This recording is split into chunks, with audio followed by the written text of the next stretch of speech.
beat someone. I'm waiting for there he is. I'm waiting for the nod. Whatever. Yes, I know.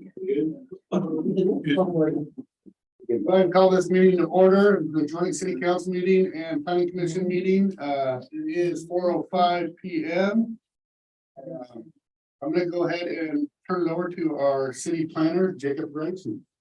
Yes, thank you, Mayor. Yep. So thank you, everybody, for attending this. This is something that the planning commission has been talking about for some time.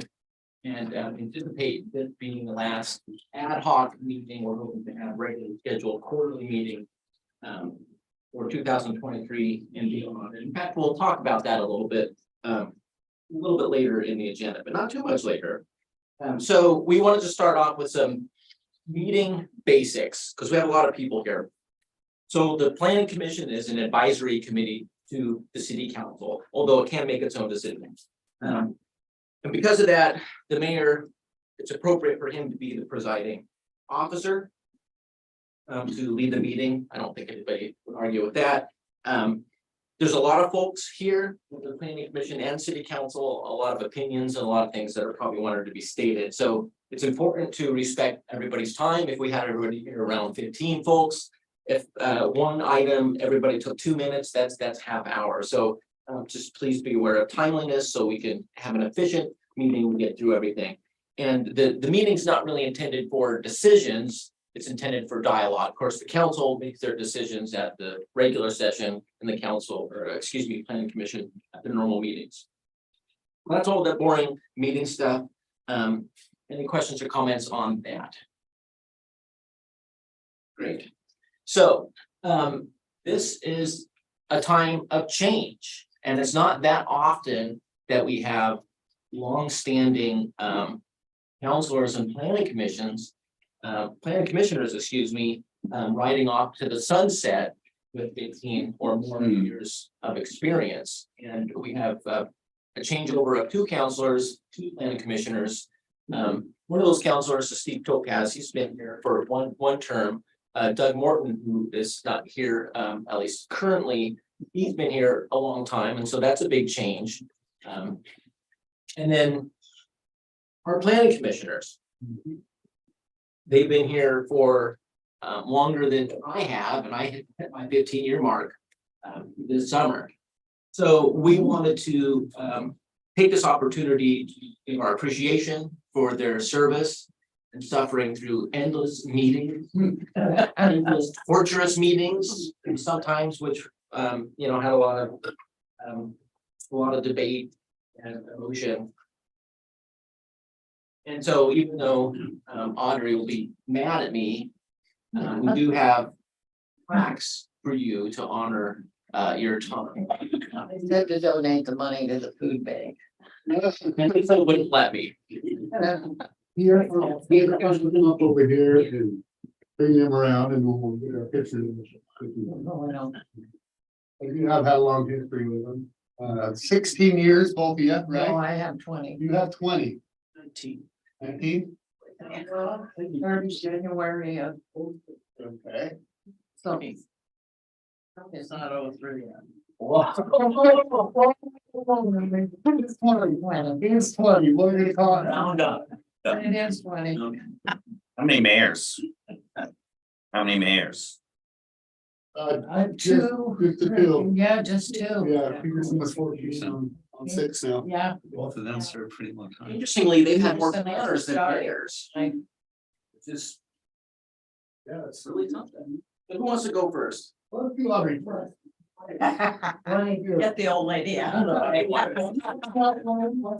gonna have to get a picture here. Fisticuffs here soon, Sheila. Black. Oh. I'm not, you can find me. Retire this. And Crystal. It's like my mother tried to read the book while we all stood there. Uh-oh. Let's do another one.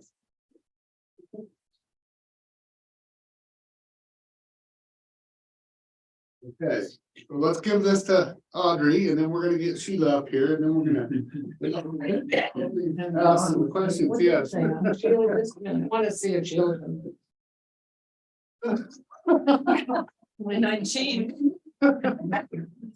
Here, so here's your glasses. Now, that's what Sheila goes, sound it out.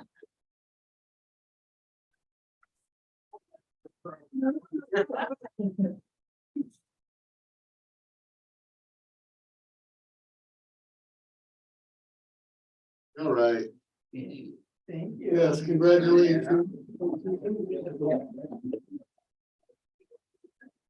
Now, let's get a miss. Together? Yes, together. What you like, you don't have A lot of secretaries. I was your secretary for 7 years. Yeah.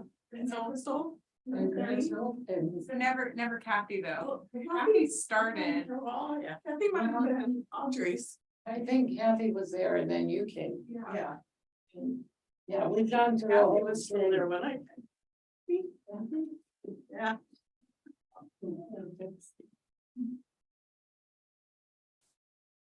I'm glad we were friends before we started this. So lots of changes the city's had in the last 20 years, huh, Audrey? Yes, but I think you all need to know how fortunate you are in having Jacob. I really. Well, we know that, but you're deflecting right now. Reflecting. Yes.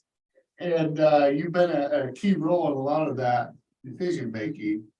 For 20 years. I've also been the thorn too, haven't I, Rick? Which is good, which is good. That's what I love about democracy, is that sometimes we don't always agree, but we always find the way. And it seems to be the right thing. So that's what's the beauty about having such a large planning commission and getting recommendations from the planning commission. And that you guys have vetted a lot of different things for us and helped us out tremendously. I recall the big buildings or the no height restriction, remember that? Yeah. And next thing you know, we have channel 2 here and channel 8. And, we got pictures of skyscrapers out there in the front and they're picketing. And I was just like, that was fairly new. And I was like, what the heck did I sign up for? I think the religious group was the biggest one. Victory outreach. Yeah. Victory outreach. Oh, boy, was that a good. And how long ago was that? How many years was that, Jenny? Do you remember? That was, I saw the latter part of that. I was not here for the firestorm of it, so I think it was 2006, 2007. It could be right in there. The appeal file, I mean, it was like this in the box. Oh, it was Taking up the whole box. absolute, and the people.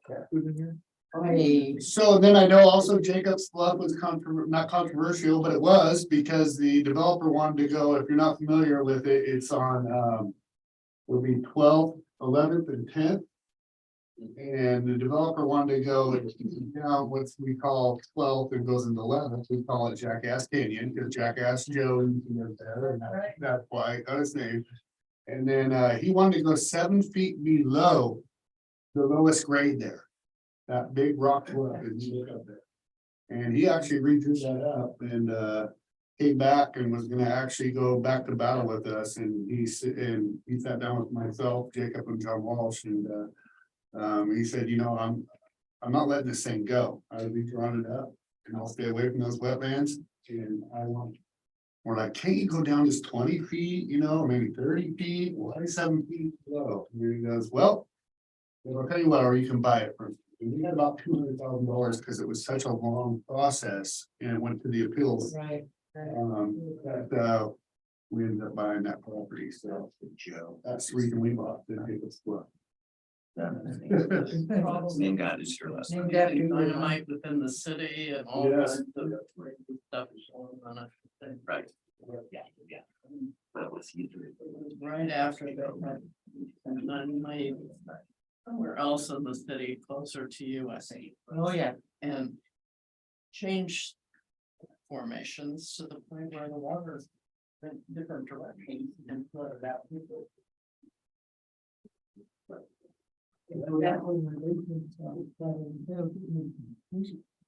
The salt premises. Yeah. change. Yes, we live on basalt. It's Yeah. not very easy. Yeah. So, I'm gonna put in a waiting room and small children in my basement. Awful. And you were the lifeguard, right? Yeah, better believe it. well, what I can tell you from all of us, that we appreciate the endless hours that you put into studying what you have coming before you, and then the meetings, which I know have ran till midnight sometimes.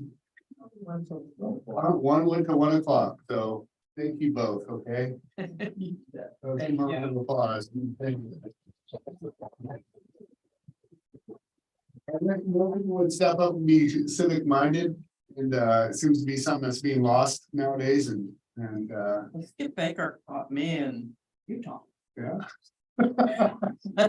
I told him I wasn't making a decision till I come back. And He headhunted you?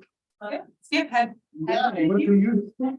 I was visiting my daughter in Salt Lake area. Hmm. Uh-huh. And he called me to do this. Did he tell you it was gonna be a I 16? didn't even know what the planning commission was.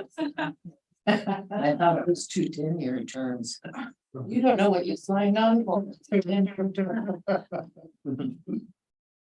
10 years. Yeah. And speaking of Charles, he's one of our new commissioners to replace our longstanding ladies, him and Jenny Carlson, so thank you for being here as well. And then our planning chairman right here. Major. Yeah. Yes. Dan Carey, long time. Hello. That to be on the waterfront committee.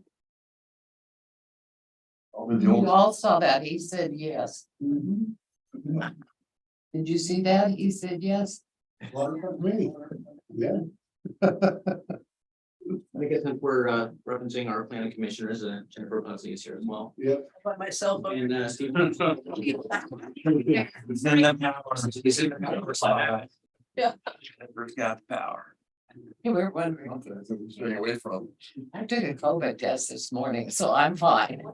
So for those of you who don't know, and he's not here, that Doug Morton served 16 years as city councilor, and we'll actually be the next meeting at 2 o'clock, be having a little shindig. Doug is up teaching ski lessons right now. He was we were going out together. Health Pass is in the morning, Doug is in the evening. Okay. Right. I got 16 years as well, so. Yep. He promised we were going out together. Yeah. But he's gonna let the mountains. Yep. Doing ski He has lessons. been up there for 50+ years teaching Yeah. skiing. Yeah. So, all right, I'm gonna turn it back to Jacob, and so we can get on to business.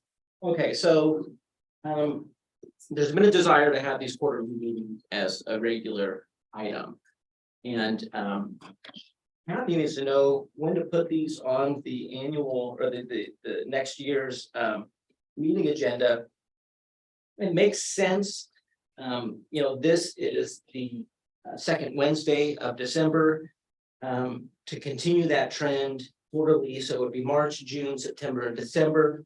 The second Wednesday at 4 p.m. That seems like the logical choice. I don't know if anybody has thoughts or conflicts on that. But that's what I'd like to propose. I'm gonna jump in on that, on not the meeting, but the timing. Having meetings midday really keeps a great part of our community from attending these meetings. Coming at 4 o'clock, we'll pick up a few more, but after 5 o'clock is possibly the first time a great majority of our community can get off work and be here. Yeah, I can understand that. The reason we picked 4 o'clock this time was if the is to ensure that the planning commission and city council have a chance to interact and update to help facilitate a more unified effort going forward. And the secondary issue is the fact that we do have a lot of people here that are union. And so we're trying to find the middle ground between, meeting union guidelines, staying within the right parameters, and a reasonable time to meet. So it's kind of where we're at, but certainly it can be a discussion if anybody else has an opinion on that. Now's a good time to discuss. Are we gonna take public testimony at these So- meetings? Or- Well, at this one, it's not. We have the normal meetings for visitor comments. Again, the goal is to make sure these bodies talk. And we have quorums, so we have to, advertise and such like that. It's definitely something we could adopt, or welcome is that, maybe even written questions, So we have a chance to read it first, and if it has validity, we could actually maybe tackle some of those. I'm gonna give you a definition of a corrupt government. A corrupt government sets itself up for its own well-being, not the well-being of the community that it governs. And your description of having to deal with the union and the other things within it, which definitely makes it much more viable and easy to handle for the city worker, basically says we're starting out with a definition of a corrupt government. Councilor Topaz, that is totally out of line. So I want to say something real quick, which I think that the clear understanding of the purpose of this meeting is for the city council and the planning commission to form a relationship to work together. I don't think it necessarily is alienating the public, but it's not necessarily including the public in this particular meeting. So I think that the idea that we have it recorded and available for viewing, I think that keeps the purpose of this meeting as to what it is meant for. I would like to echo that, because I do believe since we aren't making any decisions per se on particular topics, that we need to hold our meetings in public, but do not have to receive public comment. And I think because this is primarily a time for dialogue, that is not something at this meeting, just as I'm assuming we will have our new council, when the new council members are on, we'll probably have our council retreats, which will be held in public, but we're not going to be receiving public input while we do orientation. And again, since this is recorded, it is available in a number of formats. I do not think in any way we're trying to hide. Some of the problem is that we have a quorum, and there are rules that, we have a number of things that interact that we have to be careful of. That's the point I'm trying to make. That some of these, it would be good if we could get together, not any public here, and get down, take our shirts off and our shoes and beat on each other to get the problem solved. But that's not allowed because we have a quorum. So I want to chime in on this. And I echo Councilor Chilton's comments, and I can say that I've been one of the bigger proponents on the planning commission for meetings between the planning commission and the city council. And the primary purpose is to improve our communication, bring up issues, to talk about the various issues that are facing the city, how the different bodies may be working through them, how we can improve our communication and trust among each other, so that we can better make decisions for the city of St. Helens. That the city of what the citizens see is that we are able to work together. That even when there are disagreements, we're able to get through them in a professional manner. And I do think it's important that the public be able to see how we do that. One thing that we are learning in the planning commission is that the later we go in the day, people get tired. People have a tendency to run out of time. Staff is also, we have to recognize that there are people who work for the city that you have hours of the day, they have families, and we should be holding these meetings at the time when people are fresh, when we can spend the amount of time we need to talk. And so I'm very much in favor of an earlier start time. And not having public comment, we aren't. So far, I don't think there's any procedure where we can make a decision. So we aren't making decisions. We're discussing problems, we're discussing how we're gonna get through problems and how we can work with each other. So I'm for earlier. I'm actually in support of it too. The only reason I ask is there may be some validity to his comment if we're gonna accept public comment, but totally agree that the early hour first. That's I think I could jump in again. Yeah, certainly, since this is the agenda is published, it is made published, of course. Interested people can provide their comment in a written or some other form that I would trust would then be shared with us. We just do not need to take the time to. All the things we even have on our short little beginner agenda here are pretty big items, and I'm already feeling like there's a little bit of pressure of what are we going to get to and how much discussion. So the point is for us to have enough discussion among the people here that come away with the best result for the city. And we don't want to be squeezing that in. Sounds like, I mean, we're I mean, gonna move forward. Oh, I will apologize a little bit for my behavior, but I do not like corruption coming out of the city councilor's mouth. Has had the information, and again, this is what I've struggled with the entire time. Is when either staff is being belittled or there are mistruths being spoken. I have to correct it. Did you hear what I, stop? It's my turn. It's my turn. I said, out of order, definition. I didn't say the definition.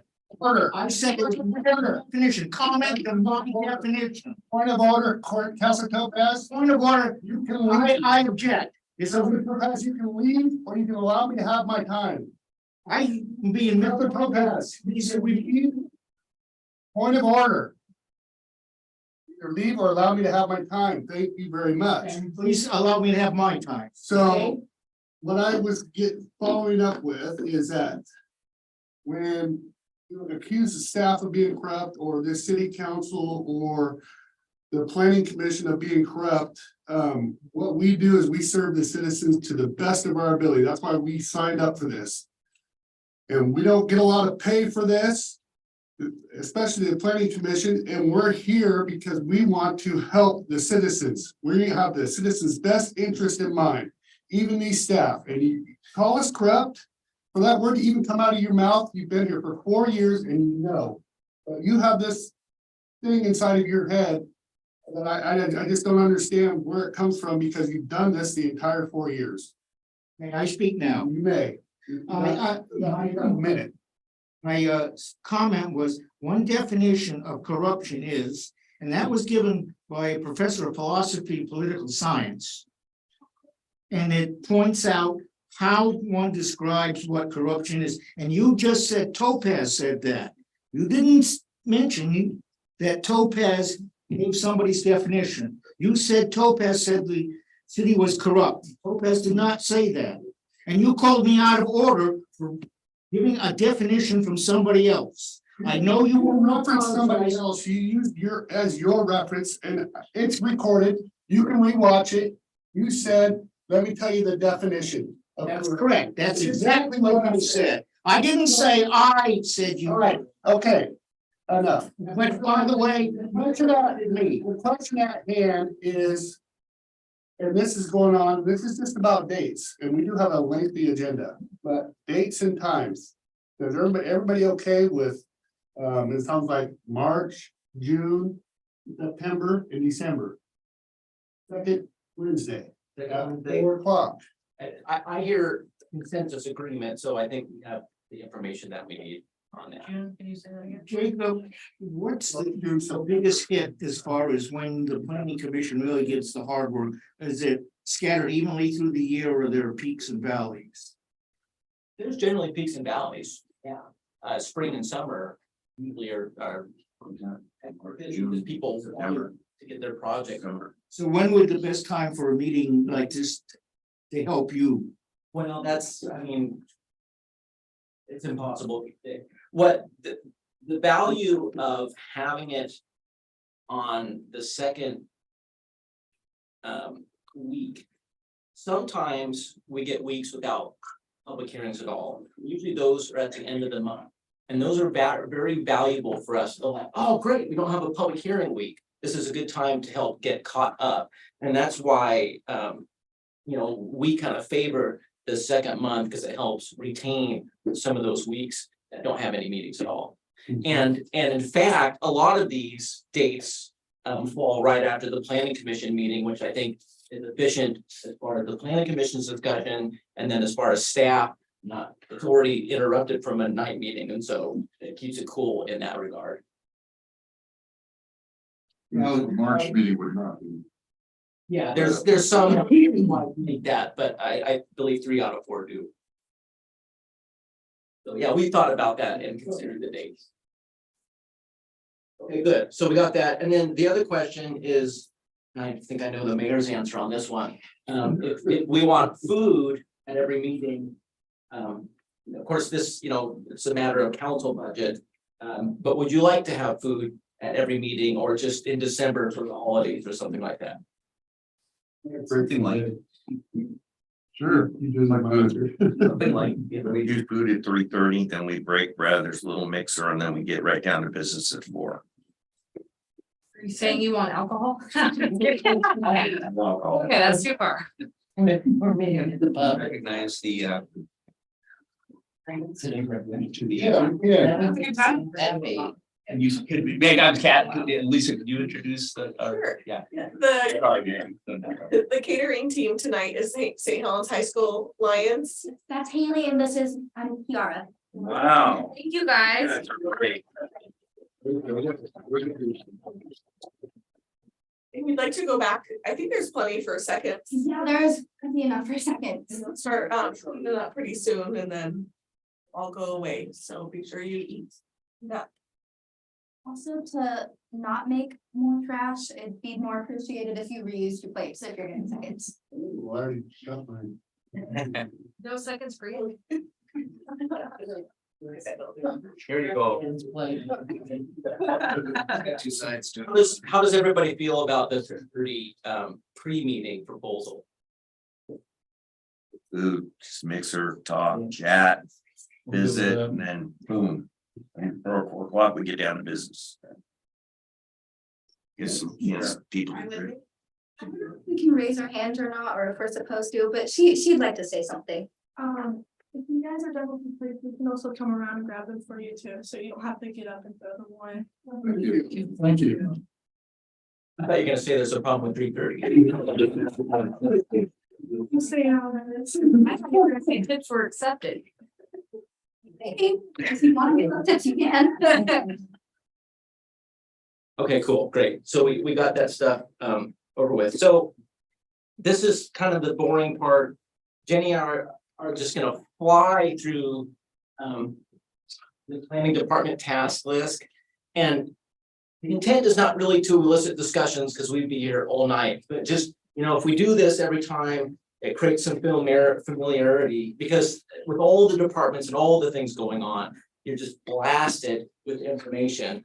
And as these things come up in the future, we'll be like, oh yeah, I remember that. But helps prevent context into the future. So we're just gonna fly through these really quickly. Is there any chance of making those bigger? Yeah, I think it's on it.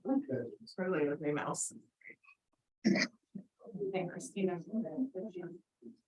And then after that, then we'll get into the brass tacks.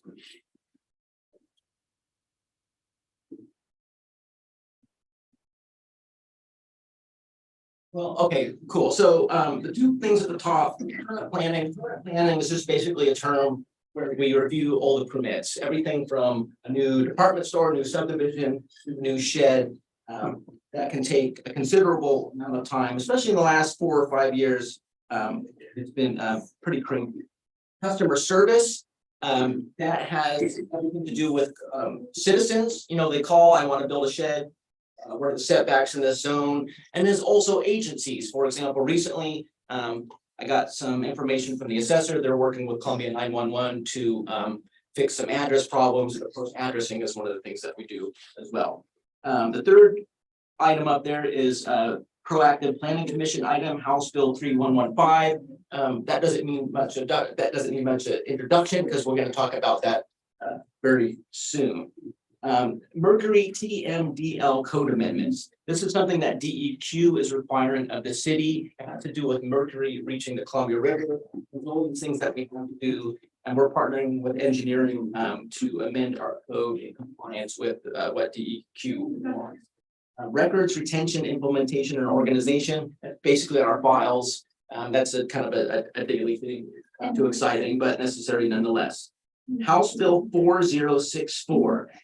This pertains to manufactured homes. State law changed what we can do with manufactured homes. Basically, we have to allow single wides now. That's something we need to put in our as a code amendment. It's a simple one. It can probably piggyback with another one, but it's something that we need to do. And then we've got the CLG grant, that's the Certified Local Government Grant Program. So every 2 years, we're eligible for historic preservation money. And so I'll be talking with the Planning Commission about what we want to do with our grant monies this year.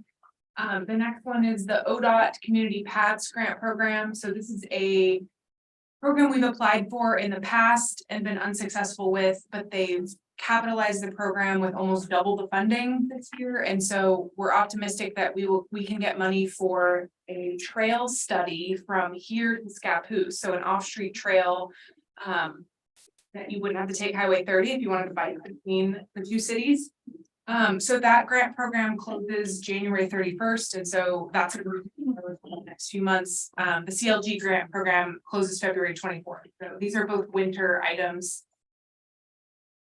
Thank you. So development code amendments, development code residential amendments, part 2. This is a follow-up from the real huge amendment where we eliminated single family zoning from everywhere. So we have to treat duplexes the same as single family dwelling, which was required on us by the state. This part 2 has to do with adopting cottage clusters. Essentially, it's not going to be too much difficult. It's just a matter of the time that was identified in our 2019 housing needs analysis, where we evaluate how much land we have for residential development. Riverwalk Project Phase 1, everybody knows about that. We're going to talk about waterfront later on the agenda. No need to talk about it now.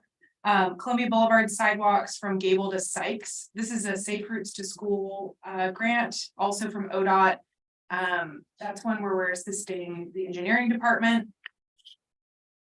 South River Street to Second Street Micro Transportation System Plan. That's basically a fancy term for the creation of an exit from North River Street by the St. Helens Marina up to Second Street. Right now, there's only one way in, one way out for vehicles. And that would also provide an opportunity for more parking to accommodate the Sand Island need. We're partnering with engineering who's working on the design, just helping shepherd. Yeah, because it's something we've been talking about for some time. The St. Helens Industrial Business Park Phase 1 infrastructure planning and Phase 2 grading planning. This is something that the planning department's been taking the lead on. So we're planning for Phase 1 of the industrial business park, which is the former Boise Mill. And so that's going on. Riverfront redevelopment request for qualifications, development solicitation. In the last 6 months, this is we went through an RFQ process to solicit a developer. We did assist John Walsh and others with that process. Riverfront Streets and Utilities project that broke ground in November. We're also assisting the engineering department, Public Works with that. Clean up property on the 11th Bluff property. This is what the mayor referred to as Jacobs Mountain. And there's some rights of way we need to vacate, some right of way to dedicate to clean that up for whatever use may occur there. Economic opportunities analysis. What that is, that's an analysis that evaluates what we call our employment on commercial lands, make sure we have an adequate supply. The last time we did that was in 2009. Pretty dated. In fact, Jenny reached out to the LCD to talk about grants, and they said, yeah, that's pretty old. There's a cycle in August. We are contemplating pursuing next year. This is in strategic plan managers and professional development opportunities. We try to do those as much as we can. Development code amendments related to sanitary storm and water and sewer master plans. As some of you know, last year, Engineering Public Works adopted these new plans. In those plans, it talks about code amendments desired. That's another thing that we would assist our engineering partners on. We have a couple annexations in the queue. One of them happens to be Randy May's former property. And we haven't initiated those annexations because one of the things we're supposed to do when we look at those is make a finding that there's adequate. We have our sewer issue that we'll talk a little bit. So we just wanted to wait on those to make sure we have a good game plan. So we don't want to start the annexation process and then waste our time for it to not be successful. Measure 109, psilocybin code amendments. That has to do with the psilocybin production and facilities where people can trip. The city voted to allow a 2-year moratorium. Gives us some time to work on that, which is I'm thankful for, because it would have been impossible to create law in the short window of time they had. The Great Cliffs Park in-water facility planning. So the past year, we've been working with the Marine Board to come up with a preferred alternative for an in-water facility at Great Cliffs Park that would allow for ADA, canoe, kayak launching, and then a fishing pier. The Marine Board is in the process of hiring for their facility permit tech. And so we're kind of in a holding pattern on that, but as soon as they give us a thumbs up, that project will kick off. The next one is urban renewal management. I assisted with the adoption of the urban renewal plan back when it was adopted, and so I will continue to assist with urban renewal agency management as that kicks off. Quiet for now because you know, a lot of that money is allocated towards the streets and utilities project, but that could kick off in the next. It's kind of a midterm yellow category. Planning related FAQ pamphlets and videos. So the pamphlets and stuff that we have now are really old, and it's been a fantasy of mine to have things like videos. There's some questions that we answer, you know, commonly. I want to build a shed. How do I know where my property line is at? I want to build a fence. For some of those everyday questions, if we had a video, someone go to the website and listen to our spiel instead of calling us, which theoretically would make our job more efficient because we're answering those questions less and less. Residential design standards. Now, this is something that the Planning Commission has discussed over a time period, and it may end up being a proactive item that the Planning Commission will probably end up discussing in January. It started off as a concern about homes not having windows facing streets, but it may evolve, and that's just about having standards that applies to things like just a typical home to help shape what it looks like.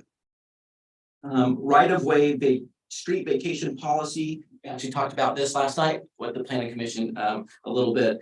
It would be nice to have our own policy to reinforce some issues, such as should there be a purchase fee for right of way that's vacated. And if it was in the code, then there's not that, well, do we not? It's codified, there's no question, things like that. So that's something that we would like to do eventually. Food cart, truck, trailer rules. So many years ago, 2013 or so, we were ahead of the game because we were allowing a lot of other communities were not, and we were allowing that with our temporary use permit process. Back then, I was hoping to, okay, well, we'll kind of handle it this way and amend our code so we can have a temporary avenue, a permanent avenue, and our code would just work better with the process. Now, sadly, I think we're a little bit behind the times. Other communities have provisions for permanent food cart pods, just kind of like RV parks, and we don't have that. That's something that we would like to implement eventually. City-owned properties not only listed. We have a lot of properties right now, and sometimes, property A, this is going on, and then, you know, we have to it's working on whatever that is. It's kind of it's one of the wild cards that we deal with. Revisit the UGMA with the county. What the heck am I talking about? Well, that is the Urban Growth Management Agreement. That is our agreement with the county on how land use actions are, how we cooperate with the county on land use actions within property within the urban growth boundary, but not in city limits. The last time that was updated in 1999, and there is some language that should be updated, and so that's why it's on the list. It's always good to update those things. So a while back, there was interest in updating the Parks and Recreation Master Plan. And it's in the red now. I think there's a lot to focus on the existing master plan, but as soon as there's desire to update that from 2015, typically those plans last 15 years, and so it could come up sooner.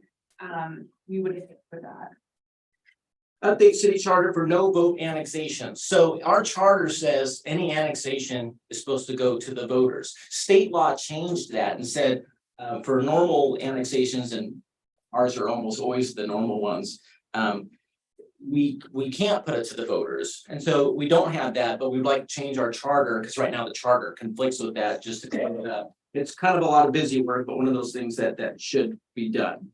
Addressing policy update. Interestingly, the last time the city updated its address policy was 19. Oh, my God.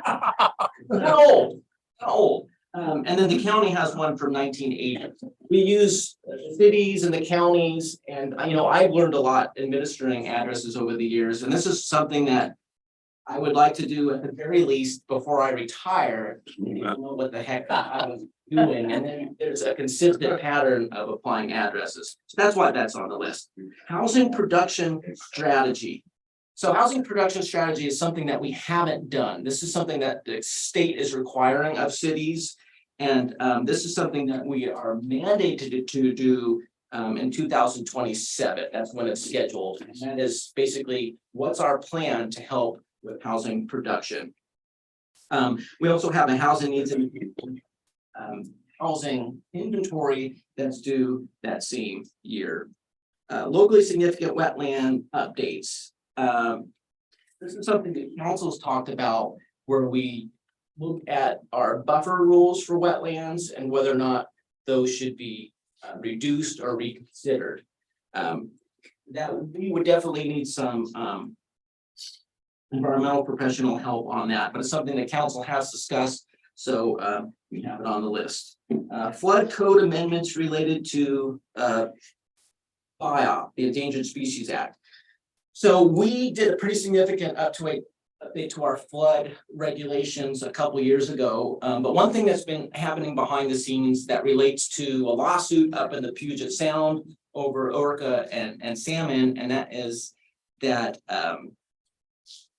allowance of development in the floodplain was compromising endangered species. And ever since the National Flood Insurance Policy was enacted in the 60s, it's all about mitigating damage. And I've been hearing about this for years. The feds keep pushing back when we're going to have to implement the Endangered Species Act provisions. It'll happen someday, so that's why it's on the list. Develop incentives for designated historic landmarks, basically historic resources. So when we talk about government, we have sticks, regulations, and we have carrots. Come on, carrot. And that's basically the carrot for people to have to want to put their property or building as an historic resource. Housing needs analysis, I talked about that. Historic resource inventorying. The last time we had any kind of inventorying for our historic resources was in the 80s. Back when everybody had mullets, and mullets had been out of stock for a long time. And so someday they're back. So, but then still here. It says something. So it's, and the way the State Historic Preservation Office explains it is, you don't know what you do until you know what you have. And so that's why I'm on the list. New transportation systems plan. Our comprehensive plan talks about updating those periodically, but no more or no less than every 15 years. The last time that was updated was in 2010. So 2025 is coming up. And I know Mohammed is really anxious about updating that as well. And the last one after all of that, Millard Road entry sign, this is a project I was working on with ODOT to get an entry sign put in at the Millard Road intersection before the signalization project happened. And now that the signalization project is going on, I'm like, okay, this needs to wait until they're done and the dust has settled. Which, as we know, has taken a lot longer than they anticipated. So that's the list, that's our grocery list of hopes and dreams. I can add to that. That's true. And there'll probably be stuff added to it as the planning commission discusses items. Well, there's more. There's the proactive items that we're gonna be considering in January. So those are some additional items, and I don't know whether this is a good time to bring them up or not, but these are definitely things that are gonna be coming before the planning commission as proactive items to discuss whether we be taking them on for recommendations for action by the city council. And I can list a few of those right now. Yeah, Steve, it's probably because it's gonna be a discussion on whether or not the planning commission wants to take it on. It's probably more appropriate to wait. You have every right to disagree with me, though. Well, I just wanted to talk about, and I think it's a good time to get some feedback from the council, because some of these things are potentially controversial. So one is definition of blight under urban renewal. And how do we define blight? How do we eliminate blight? How do we address blight? So as we move forward with our urban renewal plan, there are a lot of buildings within the urban renewal district that people are complaining to me about and are talking about changing things like, why is it, for example, that the pizza place, can just sit there boarded up for years and years? Why is it that this place that's at the end of Fat Boy's Pizza? Why is it that, why is, and so what we have is business people on the strip are saying, these places, these dead buildings are hurting our business. They shouldn't be allowed to do that. There should be rules.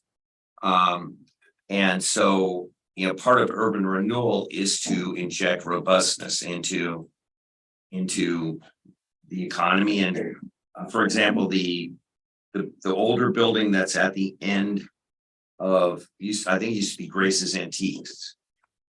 That building. Pardon? It was her annex. Yeah, her annex. Okay, that building should probably be torn down at some point. The termites are racing too, that. It's called demolition by neglect.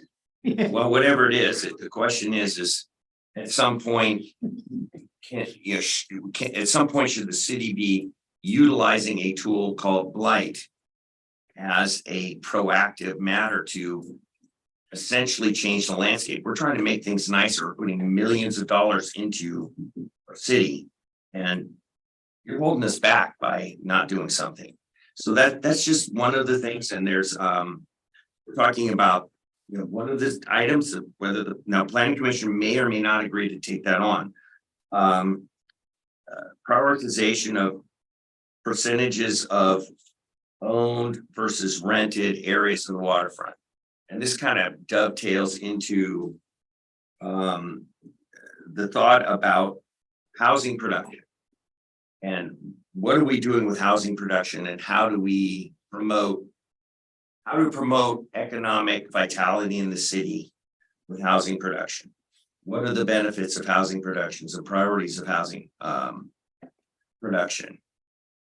There are the architectural standards that are potentially going to come up as another proactive item. And the way that we look at these items is there's a presentation, and then the planning commission decides whether we want to take it on and at what pace. And I'm just throwing that out there to let you know that in addition to all of these things, there are certain items that the planning commission is thinking about itself saying, yeah, we'd like to work on these things and work on laws. And a lot, and especially, one of the blight laws is really coming from the citizens themselves. Saying, I'm having to deal, I have a business here, and why do I have to deal with this boarded up business? It's hurting me year in, year out. Why is nothing done? And that's from leaders of business communities, and this is from business organizations. So.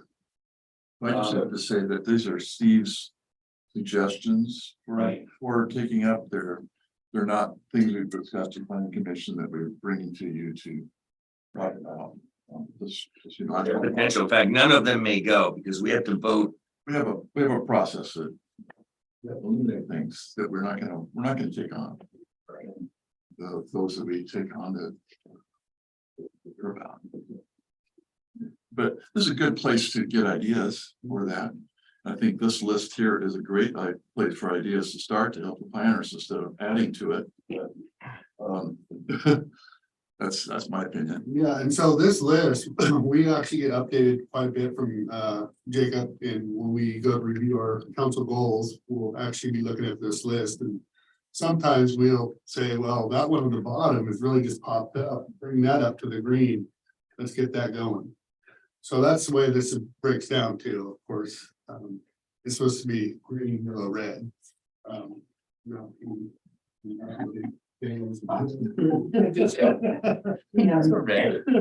Shade. But just so you know, that's what, kind of what we do. So if one of those things did come to us and it felt like it needed attention, we'd say, put it on the queue.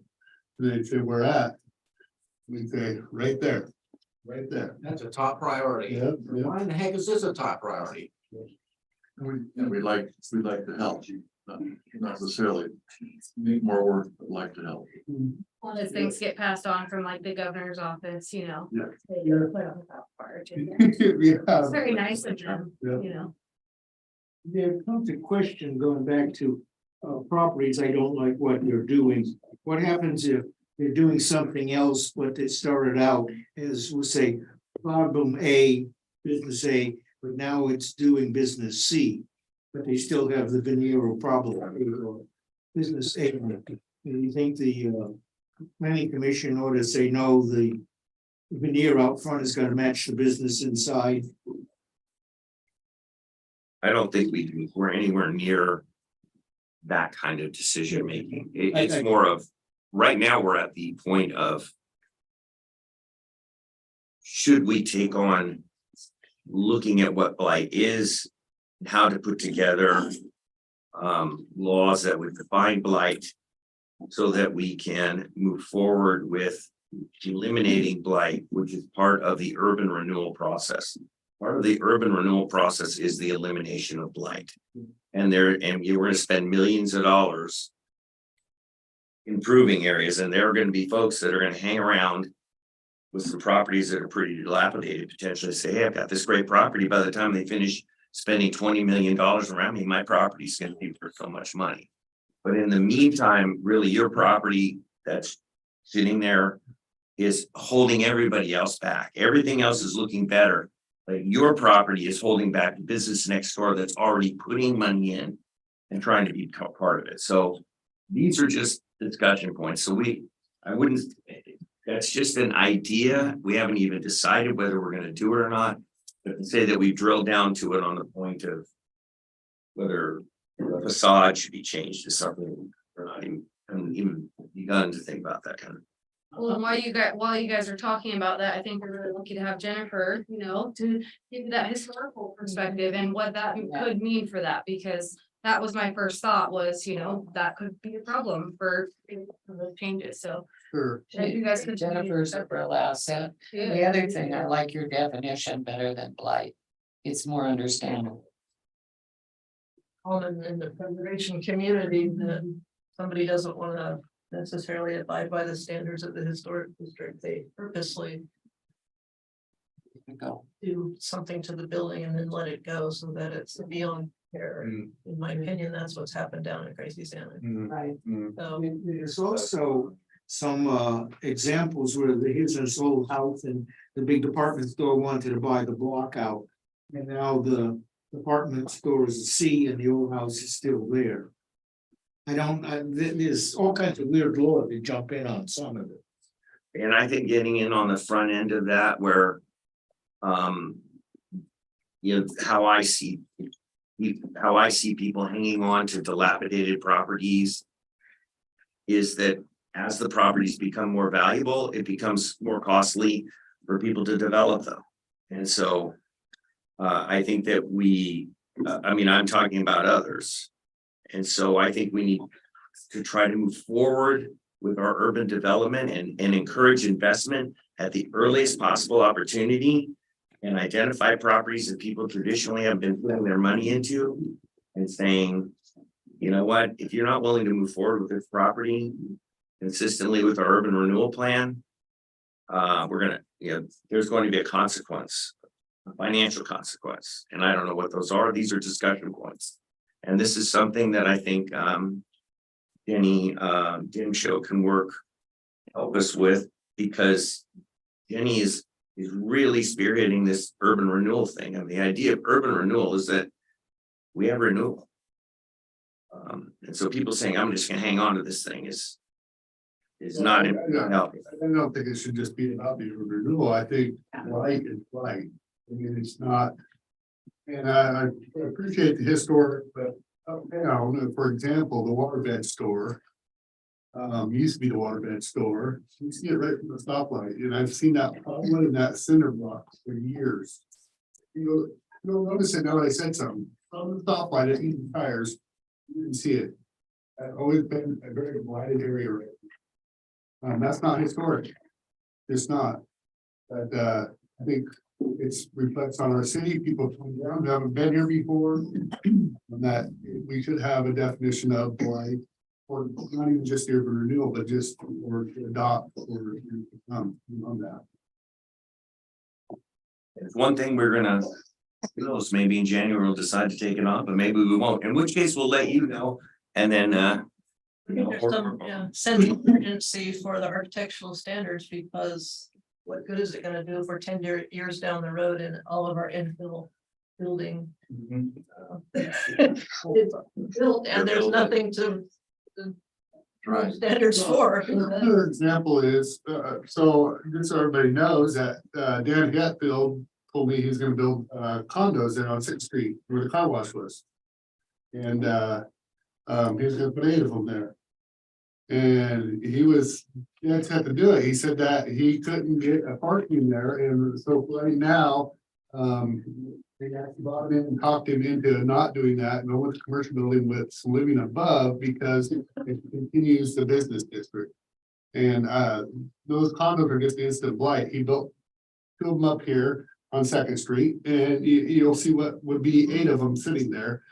And but right now he's struggling with the business aspect of one business downstairs or 2, or you can't have 2 with living up above. So there's some things that we have to also be willing to say, okay, that makes sense. You don't want a huge business space. Who's gonna run out of huge business space as big as City Hall here? Right, just one space. But if you broke it into 2 or 3, so he's had the hiccup, and he is working with Jacob on that right now. But those are questions that are gonna come to you guys and to us that make sense and are feasible, and actually we talked about architectural design and doing something very nice there. So that's just one of those things that we. thank you. You guys. Thanks. Yes, thank you. It pays to know the property owner. It does, yes. They're cute. We haven't, we're gonna discuss it and then see where we go with it. These are things that we're thinking about doing as part of being more proactive and helping with the planning of the city and land use, and how do things look, and what is the look that we want for our city as we build out, as we go forward. How does the city look? I think as we know that if there isn't something in there to say, you gotta make it look nice, some people are gonna make it, they're gonna go as cheap as they possibly can. And I think, I'm a proponent personally of trying to definitely having a basic standard in, so that our buildings look good in the city, consistently look good. It's fairly cheap. Good builders, they go a little, put a little extra, you go that extra mile, and it's really not a whole lot more money. It's just looking at it through a different lens. Yeah, Well, and paying attention to how people enter the city. I mean, when you come down Deer Island Road, it looks terrible. And Old Portland Road, those are especially, would be an area where we'd like to show off how amazing the city is. And we're economic vitality. And that begins with how people feel about the city as they're driving through the city. And these really are simple things of trim on the houses and different styles and it just kind of a consistent look and there's very simple things can be done. I think that's great. You know, the waterfront's coming up and also we have another hot topic, which is House Bill 315. The waterfront, did you want to speak again? I was just gonna say. Yeah. And I was gonna say, let's get on to the. Yeah. So that's what I was gonna, but those are good things to bring up. Thank you. So Jacob, you want to continue on? Yeah, so for the waterfront, I know you individually have had waterfront updates. We're gonna give a quick update and then there's a question that kind of relates to the planning commission's future proactivities that I want to get out. Because I think it's an important question that may feed into the discussion, into the discussion we have in January. But let's go with the overview. So Jenny. Jacob and Jenny have had this well choreographed their finishing shows. Done on the pre-meeting, so not quite as all done that. One thing about blight is the state defines blight. So there is a lot of statute that defines exactly what blight means, and it's all the things you're talking about. Councilor Morton, sure. That's not fashionably late, it's late. Finally, something. You guys give us a hand, said. Get later. Days left, oh my heavens. I told him. I've got good company here. You read their. somebody to join me. Staying, yeah. Thank you. All right, John, go. Yeah, I think it goes without saying that some of the city's highest priority projects are the Riverwalk and the Riverfront redevelopment and the acquisition of the build site, those properties that have been working tirelessly for many years on. If you look around the room, you'll see rough renderings and that are in various stages of either close to construction or under construction or deep in planning. And that the picture up on the screen there shows that how it all fits together, having the red, yellow, and green combination there, the green, riverfront, and we're gonna be a community that went from having practically no access to the Columbia Riverfront to more than 2 miles of riverfront access by the time we're finished with the redevelopment, and it's really exciting. So I think it's a real legacy that was period of time in our community's history to take some of this waterfront back and redevelop it in ways that generations. Yeah. And then And so from a planning and a city council perspective, we've had over a decade of planning work on those 3 sites. Beginning in 2014, we did some visioning with the SDAT team. Some of you were there, and moving into more recent endeavor with the waterfront framework plan, which Jacob is going to mention just very quickly at the end here. And then in there, we adopted urban renewal. We did a riverfront connector plan. So we did a transportation plan through the site. And now here we are breaking ground this year. So it's been a long effort, and this isn't new. And many of you have been involved in some of those beginning efforts. So I just think this is an important slide when we talk about the waterfront. There. Is there any connection with the river where we actually get into the river or just look at it? In this whole site? Rocky Beach. There'd be lots of areas for interacting with the water. I'm talking boats, docks, looking at it or putting your feet in it, business wise. So this is where we're at with the streets and utilities project. We broke ground in November. So the blue is what's under construction today. So it's a short extension of First Street that then transitions into a bluff trail along the hillside there, along Nob Hill. And then a pump station at the south end, and all of the undergrounding of utilities through the orange section there. And then moving to the north end, there's a turnaround just south of the Columbia View Park. And then on the next slide, we can talk about the park improvements. Next week, I will be getting an email with 90% design of, this is our 60%, so we're getting closer to bidding the project for a new stage, a new playground, and the Riverwalk Phase 1 along the water. And yeah, that's just the most recent update with that. Back to the last slide. That the parking is always brought up with citizens about this, and we actually have put a lot of parking in, and there's also a little section that we have never discussed. And something for you guys to think about, right here. It's not part of a parkalization, but it's a good place for the parking structure, but they're expensive.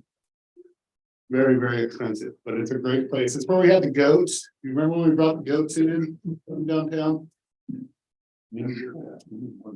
Not necessarily building it now, but reserving space for those improvements to Yeah. happen in the future. Surface parking is not beautiful on the water, and so, yeah, it's strategic.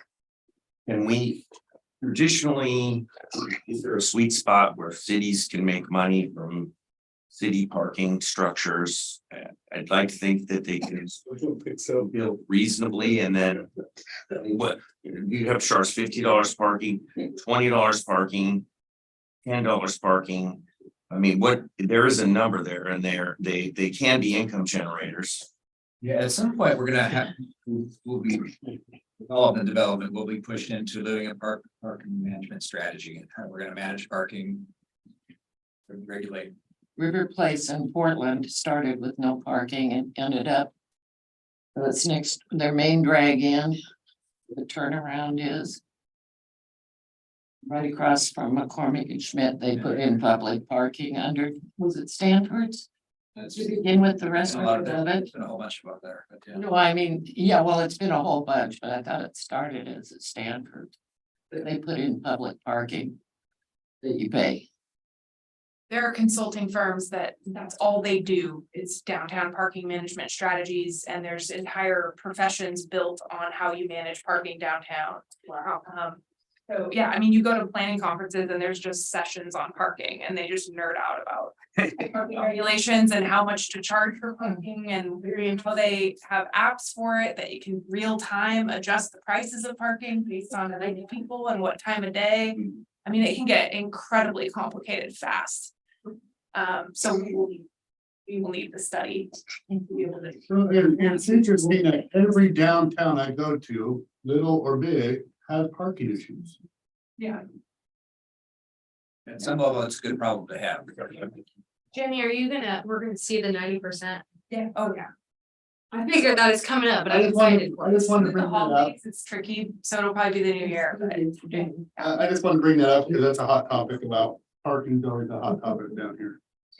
Well, it's going to be in the future, and I just think that if we get the right kind of parking structures of appropriate size, you go to places where people are being brought in from all over. And they've got the green and red. When you drive up and there's green and red where you can park there. It's very easy and finding parking when there are large structures, and then you can get a lot of people to park. And then one other thing on parking is this is my personal opinion. I'm pretty bullish on having, any kind of residential unit with the building the waterfront. Very much be considered having parking first level. I'm not talking for low rent. I'm talking first level parking. And that way you can get a lot of cars from the residents in there. They're not parking all over the streets, which could interfere with the vendors. It's secure. And there's a lot of really good reasons to, and that model works. I think it's your traditional model that has a tendency to work. So I'm just throwing that out there as an idea at the meeting that something, we're gonna need parking, and why not one level down below? And even if we need to talk about giving another level up higher. These are things that definitely I believe should be on the table. My personal view.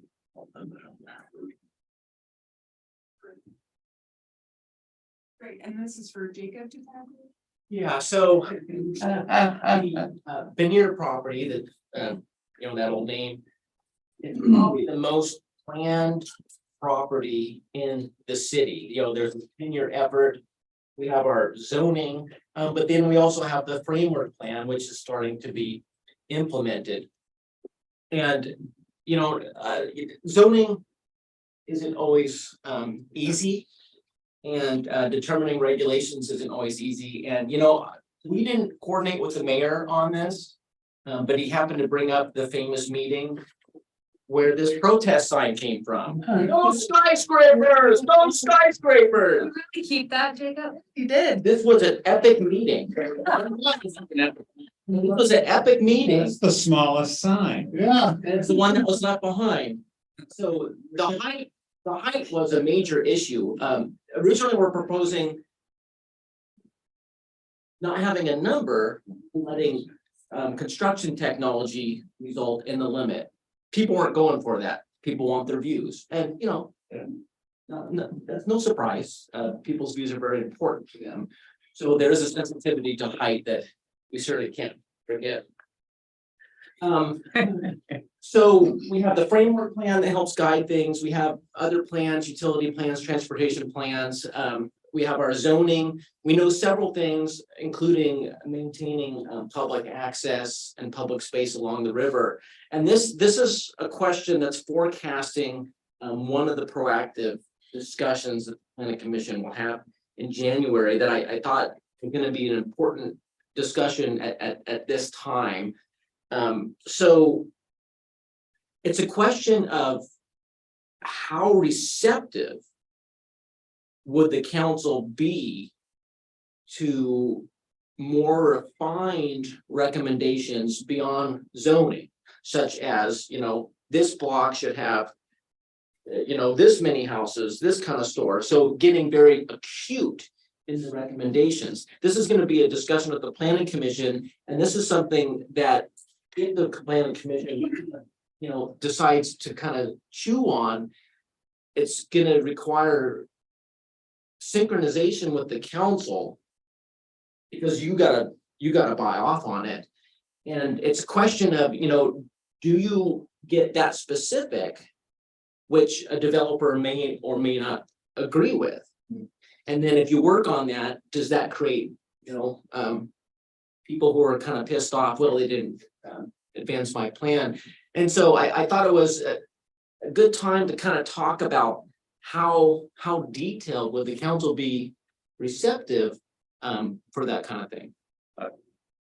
I think, given the result of the RF. Anyway, with Kim and then Atkins name, that we decided not to move ahead with the Kim proposal because I think they were asking too much, and it seemed that some of the in terms of their complete ownership of all the units, and I was hearing that the community wanted more ownership, and maybe not necessarily complete ownership of all the property, but at least maybe much of it, but also then in terms of what does go in.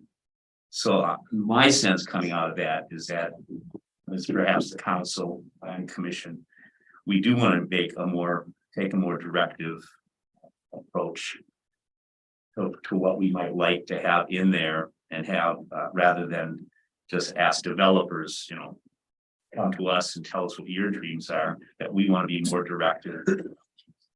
And plan what we are hoping to have in there, and then perhaps to attract developers. I think that, very similar to what Councilor Berkeley is saying, though. To eliminate the back and forth, though, I think that it might be more productive if we have joint meetings where we're discussing that. Instead of it being like, you guys spent all this time working on this, and then we're like, no, we disagree. And then it's this back and forth situation. Because I think we're so far in the beginning where we don't really even know what anyone wants, that I think I could see a back and forth. And so I think that it would be more productive if we eliminated that, in my opinion. But That might be a topic of discussion during our quarterly meetings. Yeah. Are you saying you don't want one developer? I'm saying, I mean, I was, And Salzman, sorry, River Place in Portland had Salzman. so no, I'm not saying I don't want Then to. I actually was very much like the Kim proposal and was supportive of it. But I think I'm trying to express what I thought I got the sense of why we ultimately decided not to go ahead with it. So I'm not opposed to it. But even if we had one developer, I still think that I got the sense we wanted to have more direction to what that one developer would do. And so me, personally, I think we had discussed as a council, this has been probably a while ago, and thinking about it, and, we were not opposed to having, we had, Tokala come and propose originally. And they really stepped up actually from the very beginning. And, but they wanted to do a building and then talk about a hotel, and that wasn't all the property, and we had discussed at that point in time is maybe multiple developers. And again, I know the theory was, the variance on the property, I'm trying to think of the subdivision up there that we gave to Lennar, where you had two competing, Richmond and Lennar, and that neighborhood just got built out and quick, and you had two big powerhouses competing. And so maybe that's beneficial too, is that we have multiple developers here that, that are building and competing against one another. And I think just to be narrow-minded and say that this is what it has to be, and not listen to people who do design and build these buildings. I have no clue. You gotta be careful you don't end up with a patchwork quilt. That's what I was gonna say. And you see, that's why I feel like this dialogue is so important, because we can go back and forth like this and it can take months to really just have conversations where we can all be on the same page about, okay, if we were to do different developers, we would want certain specific things so that it doesn't look patchwork, you know what I mean, like work out some of those findings. Tokala did come back after that. They've talked to us since, and they have work in independence, so there is some work that is identifiable if you want to. I just spent time in their hotel and looked at It's that. I have to pretty nice. say, I stood around. Yeah. I stood there. It's an independence. Yeah. And they said our hotel Really nice. would be the next level higher. Even that and the amphitheater and everything that surrounds. That's where my wife and I were there, and that's where we're spending Christmas Eve and Christmas Day at the Independence. So nice, yeah. I understand. Our investment group, they make money, they're working for investors, that's what they do. Yep. I mean. So similar to this They're not wanting the whole parcels, they're talking about commercial building first. I think they do a patchwork kind of thing, like Sheila was suggesting might happen. The whole kind of complication and what you're trying to deal with is you folks become in control of this. In the end, I mean, That this is a patchwork. And I'm sorry, but yeah, I didn't, you were talking to them, but they're both retiring. I know. And you 16 years too. You're all leaving. Well, yes, my point is that you'll be having this same discussion when 16 years from now, try to get people in with one person in. That was so unique. That just doesn't happen. Kim does not happen. And Kim's gone. So that's not gonna happen, I swear. There's just not that many people around that will do that, will step forward. So, you know, to give developers flexibility, and then you folks need to do the work. You folks need to set the guidelines of what's going to be there as it comes, as if you are flexible and as properties come up. And so that's gonna take a lot of energy, a lot of forethought of what you, and I think we all have a very similar vision of what can happen there. Wow, and so the planning commission and the is the key ingredient for consistency in the development. But I don't think one person. Well, that's why we said it. And then if it does, what's the timelines on that? What can one person do in 20 years? Everyone's gotta remember, you get one chance to get it right, Yes. and that's what you've got, nothing more. So Planning commission and the city council together can put a plan together for the design for the whole area should look like. Whether it be an old town look or a modern look, whatever. But those two entities are going to have to put design down and relegate to whoever is building buildings, structures, what leeway they have, what you want it to basically appear like. Development With won't them- do that though. Reservation. They'll all be individuals. well, can I, Individual, but they will be within the same plan, the same parameters, Because we said them.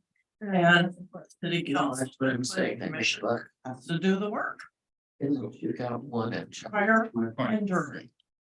one of the things that I wanted to bring up. Based on it to make sure they're doing. One at a time. So one of the reasons that this was being brought up, and this is springboards out of our Roy Kim discussion and how we thought about it is, what is our vision of St. Helens as far as ownership versus renting? What's going to be the right mix? And how can we succeed in building an area that's going to be really an economic, and we have an opportunity for sort of an economic power horse down on the waterfront. St. Helens traditionally has been kind of an ownership town. I mean, all small houses, working class houses, people buy their houses. For generations, people live in one house the whole time, one to the next. And we've gotten bigger and we've started building more rentals, and there's a lot more rental houses now. And so what is the prioritization? How much ownership do we want on the waterfront? I think ownership brings, there's a term called pride of ownership. It's people investing their money saying, I'm in here for the long run. I'm putting my roots down here. I'm going to be here for a long time. There are people in the community that stay for a long time. Ownership brings, in my opinion, this is me, that kind of aspect. And then living alongside of ownership is rentals. And I think that I'm looking at higher density type stuff. And I think we all are down on the waterfront. And so I'm strongly of the opinion that having an ownership element, how much should we be setting aside as an ownership chunk? We want the developer, we want owned units here. I don't care if it's 5-story tall condos, something where ownership is, that we have people who invest here, who live here, maybe retire here, maybe their kids are here. That piece is here, so you have owners that are also living next door with renters, and they're all living in this community. And then the one other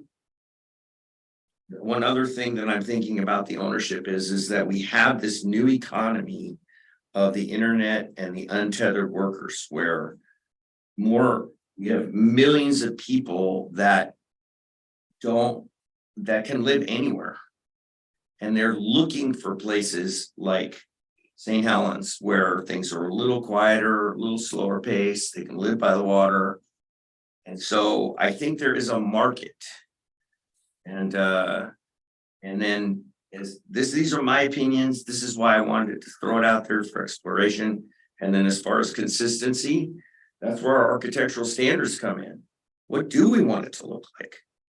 What are the features? We already have started with architectural standards already on the waterfront, and they're designed for commercial below and residential above. And I'm not saying we should give up that model, but I think there's room for other types of things so that's kind of the thought process of generally how this proactive item is going to come up. Jacob, can I jump in? I'm gonna push his idea a little bit further. When we start planning, do we say for the veneer plant, how much does it cost the city to run that thing, whatever it is? And assuming what we put on the veneer plant between taxes or whatever pays for it, so the rest of the city doesn't have to pay for that. Let's say we just put nothing but one flat houses on it. The cost of the city plowing streets, sewer and so on is basically more than we get from the rent or from for the electricity and so on. We obviously need more money coming in. What kind of mix of things do we need? I mean, do we have an idea how much money it's gonna cost the city to run that area? What do you mean by we put? We gotta start with an assumption. We guys are, this is fine, don't I just, no, I wonder why, I don't. the city say that the first going to go on here. But it's a theoretical at this time. What's it gonna cost us to run that? The city. The city, yeah. We gotta put streets in, we gotta paint sidewalks and so on. How much does a block cost the city to run a year? Okay, now we obviously take money in from taxes and the houses beside it. And do we get enough money to take care of that, the ground? Counselor, if I may, I think what you're referring to is return on investment. You want to make sure that whatever we move forward on the site, that we are getting a good return. Exactly. Public infrastructure that we're building, and I think we all in this group want that as well. Do we say, okay, if it's a store, we want a certain percentage, if it's two houses, we want another percentage, we have a formula for this? Nice to say that, but we have I think that would be part of another meeting, and I I agree. see a couple other things here. I think what needs to happen is, remember, you've got one chance, you're gonna have the dream or the nightmare. So And now we can move on to the bill yeah, in 3115. moving forward, Nightmares. actually, the way Independence projected their stuff is they actually did an ROI, return on your investment. And they had an economic come in and actually show people and kept it to modest returns so that nobody could dispute it. And it proved that their development and the ROI and showed the benefit to the whole community, and everybody just backed it, and nobody could do anything. John McGardle is mayor there, and he did a wonderful job in the whole team. Or Governor's Regional Solution Team stepped up and helped out with that project a big time. And we were invited to go and actually meet with them. And that's where it's at. That's how we do this moving forward. Another meeting. Yeah, we're not quite there because we're just starting the infrastructure. Sure to say, Mostly into their historic too. I mean, it's seamless. It's not like there's the district and there's the new development. It's just flows beautifully. Another meeting. But I was on the ground and in the early meetings 15 years ago in Independence. And so I was on the ground about 14 years ago at the waterfront in Vancouver. It was just bare dirt. And, those are 13, 14 years, you didn't start building. The cement plant in Independence. Still have a party. And, Jennifer, do you think Independence has a good historic district lending, you know, they have design guidelines? Curious if they do. Or if the developer was just aware of that and like used their skills to make sure that it blended seamlessly. I'd be curious if it was like a top-down approach or kind of a bottom-up approach. I know the early plans, back then were that kind of thing, they were trying to blend in. Chairman Kerry, it sounds like we're moving actually a little faster than other cities. I think so. Once we get some on the ground, but haven't gone anywhere yet, it's still a piece of dirt. We got something down there, we got pipe ground right now. That's true. All right. And I'll point one thing, because I know it's on small print, and just Topaz asked about access to the water, and I don't think the planning commission has talked about this too, but it does talk about a marina down here, so that was part of the dialogue for a long time. And I do not want to turn this into something huge, but seriously, the ridge on Nob Hill Nature Park does need to come off. There needs to be at least 40 feet come off that if we want to develop. Look at our road, our river loop. And what happens at that point in time, and bike lanes and sidewalks, only one sidewalk and bike lanes are in the road. Because of that cliff, it really needs to come back 40 feet. I mean, and now is the time to start thinking about this. Go down there and take a look. You can actually ask Jenny or Jacob for the copy of those plans. I hate to be like that, but if we're gonna do it, it needs to happen soon while we're developing. You mean the cliff needs to be moved back? It is a cliff. It needs to be brought back, and me and Councilor Topaz both agree on this very much on this part of that. Yes. Oh.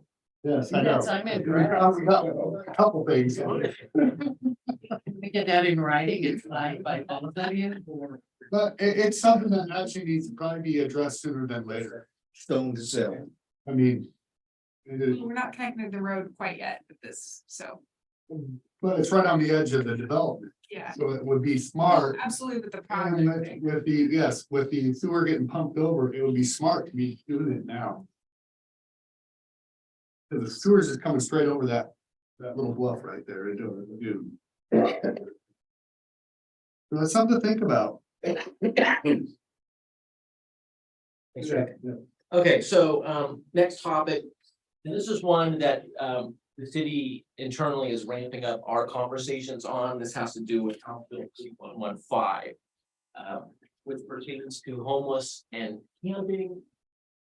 And all those rules and about the ability to enforce and whether or not there's a place for a homeless person to go with that enforcement. And, the city's role is land use and enforcement. That's kind of our role. There's other folks that can do other things like shelters, if shelters becomes a thing. So this is the conversation that's gearing up. It's something the planning commission has discussed multiple times, and so we felt it was important. But on here, we started talking about this in the summer, and I haven't had much time to start thinking about it and working on it until November. But this bill pertains to public land accessible to the public. That's what it's referring to. And as a planner, I always want to see where the land is at. And so this is a map I prepared last month, and it shows the city limits, and it shows city-owned property in red and county-owned property in orange. Just gives you a sense of where things are at. Also, the parks are specifically highlighted, because that's a sensitive area or sensitive topic here. And the other thing, if you look closely at this map, so feel free to, peruse this on your way out, but you can see this yellow shading. And where it's not shaded, are public rights of way. And those public rights of way are technically public spaces that can be accessible to the public, and so I believe those count as well. So we're, in fact, internally, we have a meeting tomorrow morning, or no, tomorrow afternoon, to talk about this further with several departments and outreach and stuff. But if, you know, if you want to have some dialogue about this anymore beyond that, now's the time.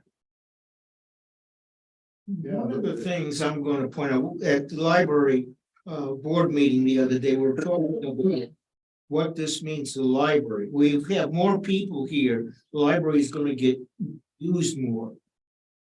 Which means you need more toilet paper and things like that. We don't know where the people come from, but it gives us a population in our area that would use the library. Now, some of those people use the library because it gets them up out of the position they're at now into something better. But not handling this in a reasonable way affects a lot of our other departments. Not that they live there, but the use of a lot of these things are gonna go up, which means we need more janitorial services and so on. We're gonna need, let's say, modes of conduct within certain buildings or areas. So it's a little bit more than just housing. So this is a serious all-encompassing condition that the state dropped on us. So, yeah, so I agree that the state, you know, their intent is good, but they didn't really, it's not well thought out. And they just impose this on all cities to either have a spot or it's all open. And it just feels like we're, you know, there was no discussion or actual, what we know about our homeless community here is the homes that we have identified the people that are homeless. Community action is very closely with them. They do give them a lot of services, also the food bank. They do end up, a few of them at the library. They like the internet service there. But we have identified our homeless. And I actually had a chance to talk to Ted Wheeler at this last League of Oregon Cities. He actually showed up.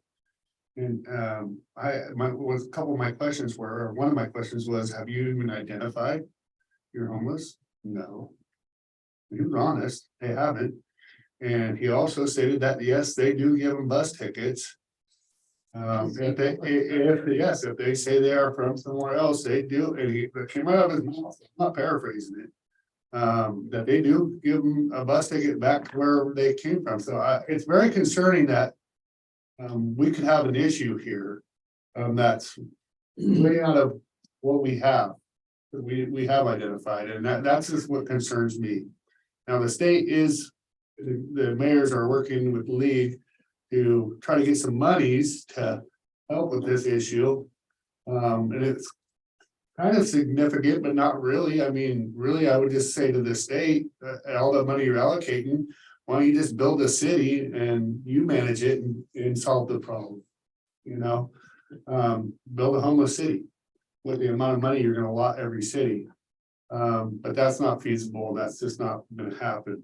But it's very concerning, and I think we just need to make sure that we protect our citizens, because I'm not saying that all people, because we're not, are addicted or mentally ill, but you definitely get all types that just wander in, and we have to be on the lookout. That's why the actual ordinance that Councilor Morton is. We have a no camping on city property ordinance. Has that been brought up? Do you have a copy of that by any chance? When that was adopted, and that was adopted well before any of this, because there was needles being found at McCormick Park. And all we needed one kid getting HIV. Forgive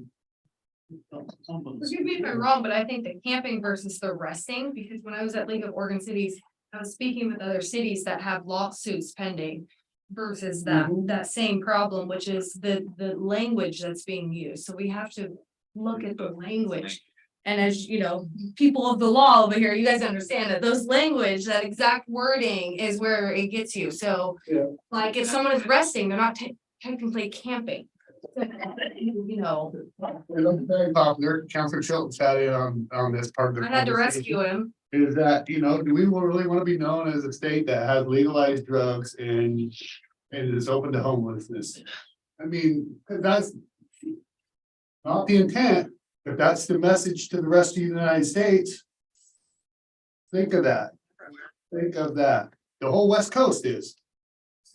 Washington, California, and Oregon. They all have adopted it. You can legalize drugs and you can go, you don't have to have a place, they have to put you somewhere. It's not a good place, that's not a good fit, not at least for our city. I have a question. So this meeting that the city is doing internally, what is the meeting to discuss? What is the meeting? Who's gonna be there? What meeting are you talking about? I don't know. Said somebody's gonna have a meeting? Staff. Oh, it's staff. Okay. So staff is gonna meet and discuss.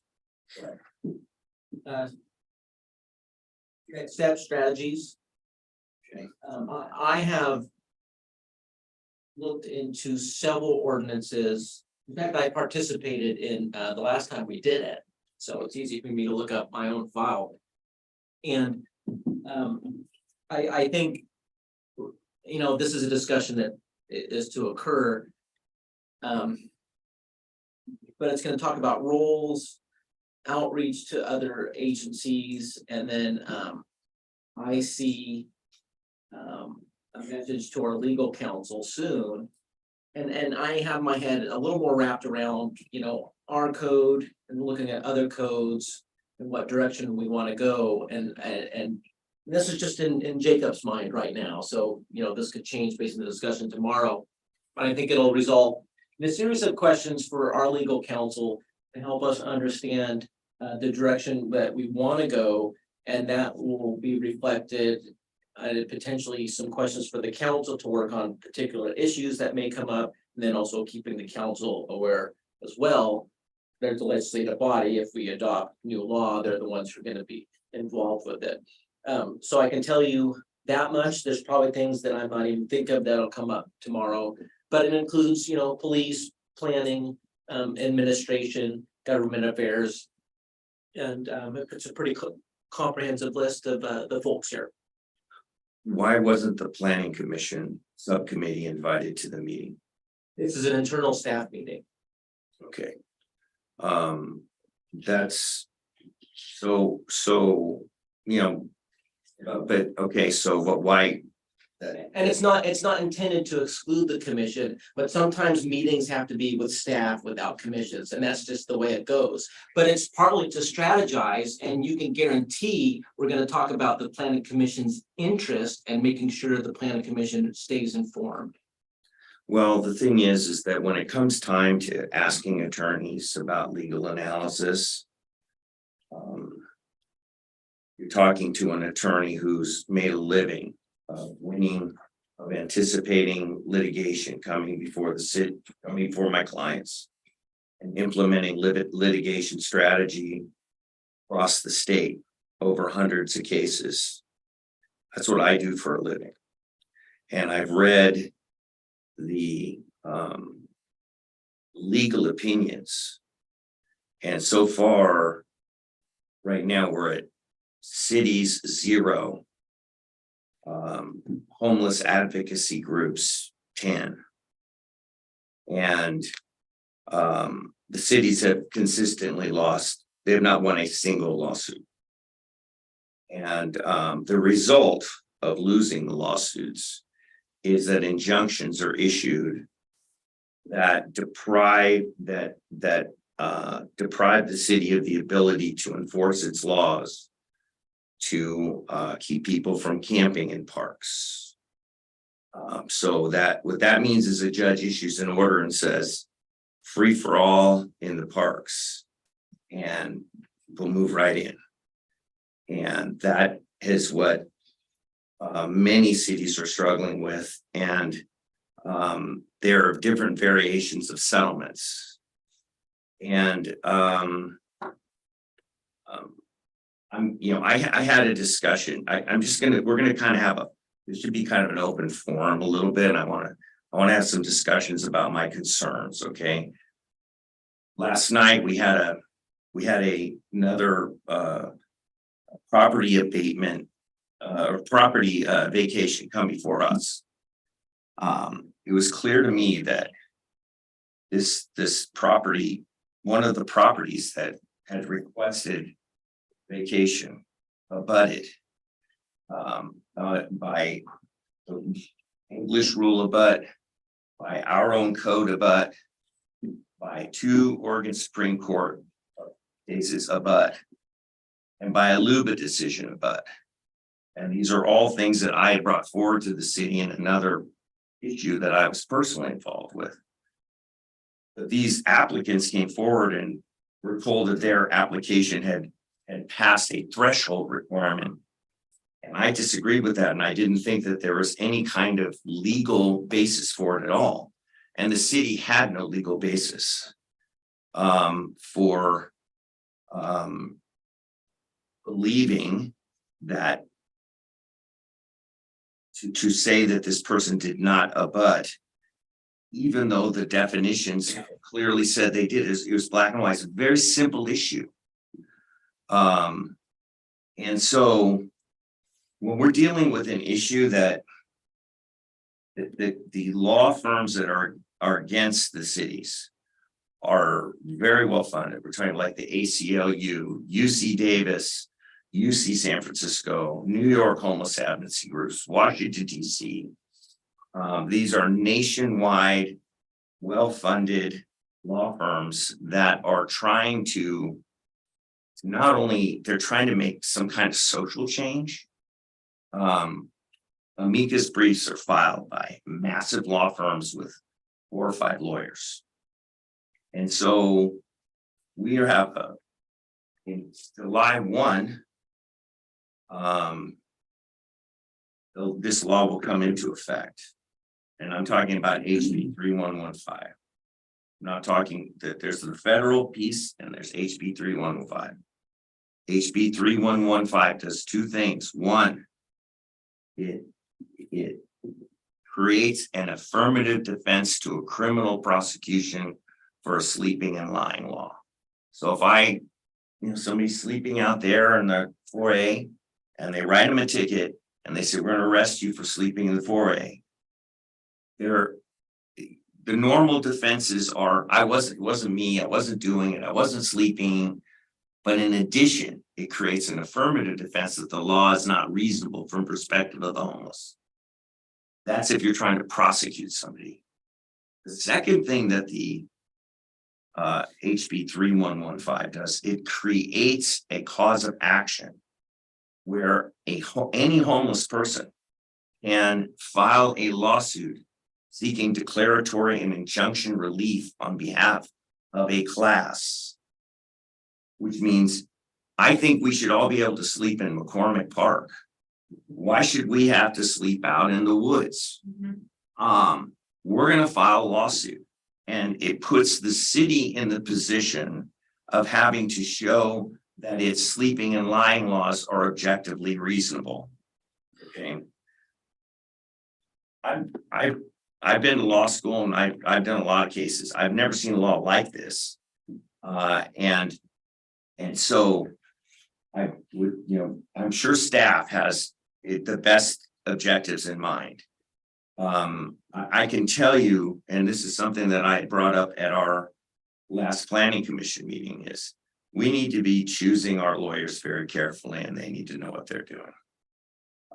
And we need a leader that's somebody who can understand legal issues and ask questions of lawyers. That's what I do for a living. I sit in rooms and lawyers come forward with ideas and we knock them around. We decide if the ideas that the lawyers have are going to hold water or not. We ask, what's your legal authority behind that? Where is this case going to be venued? Who are the judges involved? What have been the legal arguments raised on this? How have they been defended? This is a very complex thing. And the risk of loss is that we are literally going to lose our ground. We are going to lose our property and then have to retake it. And so I came up with the planning commission reluctantly, I might add. Came up with the idea of let's go forward with trying to. Analyze this 315 and this federal and to devise a strategy of how do we move forward and make sure that our laws are humane. We really, the bottom line is that this is a societal issue and that we should be dealing with as a societal issue. And we should be trying to take care of the people we can take care of. But there are going to be certain people, we can't take care of everybody. And so we have to get to the point of saying, we've taken care of enough, we've done the best we can, but we can't take care of every single person. Because somebody could just show up tomorrow. We've built all these shelter beds and all this stuff. 5 people show up the next day and suddenly we're behind. You're gonna ask a question, Patrick? Well, yes. All right, I was rolling. Well, I know, and so I think, I think your major point is that you think we need to have the best legal advice possible, and you have some concerns about the legal advice that the city is receiving thus far. No, that's a good point. No, because I don't know anything about the legal advice the city's receiving. I know the city's had some very bad legal advice by the outcome of some of the cases that it's had lately. Well, okay, well, I just say, because last night there was, when it was about the abutment, I believe that Jacob said, that our attorneys had advised that that it wasn't a abutting property, and then you cited these cases where it was. So I just think is that also what your staff will report. They'll meet, they'll report, they'll bring back the information to the planning commission. But so I guess what is your main concern? I think we all agree about this. I want the planning commission to be leading this. And I want me to be leading it. And because I believe that I have the ability to do it. And I think that we should be the planning commission is already asked to lead it. We've already taken it on. I came to the city council and I said, let's get on the agenda and start working cooperatively on this. This is a big deal. I mean, I could go back to doing my job at fishing. Do you think I want to do this for any other reason other than I'm trying to save our city from a complete conflagration, which our neighboring cities are having? I'm trying to use the best I can. And I can tell you, I don't know who the other, I'm not saying that I'm the attorney. Oh, hire me. I know everything about this kind of law. What I'm saying is this, I have the ability to find who they are and to figure out who has the best ideas and to actually ask them the questions to devise a winning strategy. So in the end, so first and foremost, and this is what somebody mentioned to me, first and foremost, we're doing the right thing. We're doing the right thing under the law. We're doing the right thing for our citizens, and we're doing our right thing for the people. And we're doing the best we can. And when you're doing the right thing, you should be able to win. And the problem is I think that that we can show that we are doing the right thing, that our city should be very proud of the services that we deliver. And we should be able to go to court and be able to present, look, this is how we handle our people with problems.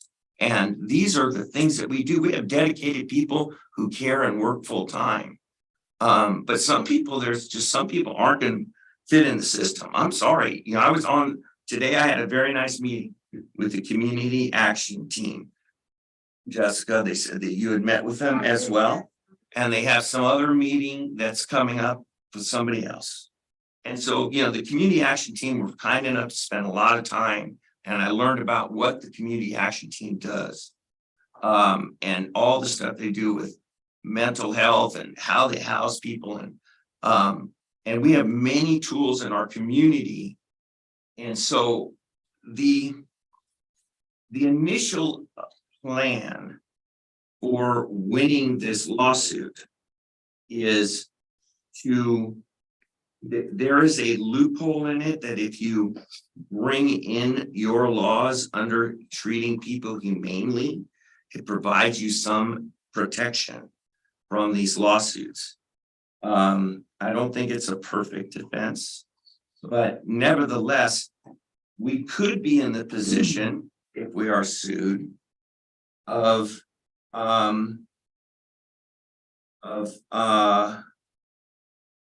having to defend the objective reasonableness of our laws under the totality of the circumstances. And I think part of that discussion is the totality of the circumstances being, what are the circumstances? What are the totality of the circumstances? And to make this exploration of all of our stakeholders, to bring forward our ability to deliver these services, to figure out how we can deliver additional services. We might have to deliver additional services in order to win, like extra housing, extra stuff. And where will it go? And how will it be? But So- go ahead. Yeah. So Commissioner Cogan, yeah, I don't think any of us disagree with that. I think right now that this topic was what the role of the city is. And it was primarily land use and enforcement. And I think the city council fully supports the proactive agenda of this committee. You and the other members of the subcommittee to do this work.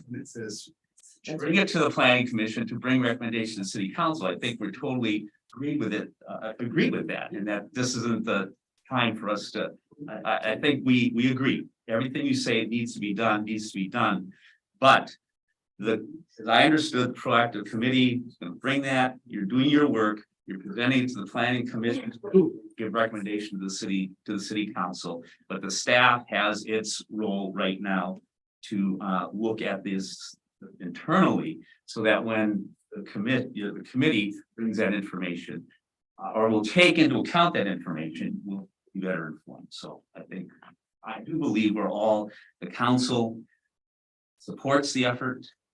Go forward with the art, wants the best legal advice, but that we can't settle that anymore here. Well, I don't know if that's true. To the same, I mean, I think that you have a great insight and it's clear to everyone in this room that you have a passion for this topic and for the city and protecting the city. But I don't know if it's necessarily the role of a planning commissioner, you know what I mean, to do that, in my opinion. I think that we should trust our staff to come to the planning commission and provide information to you guys in order to help advise us to make a decision.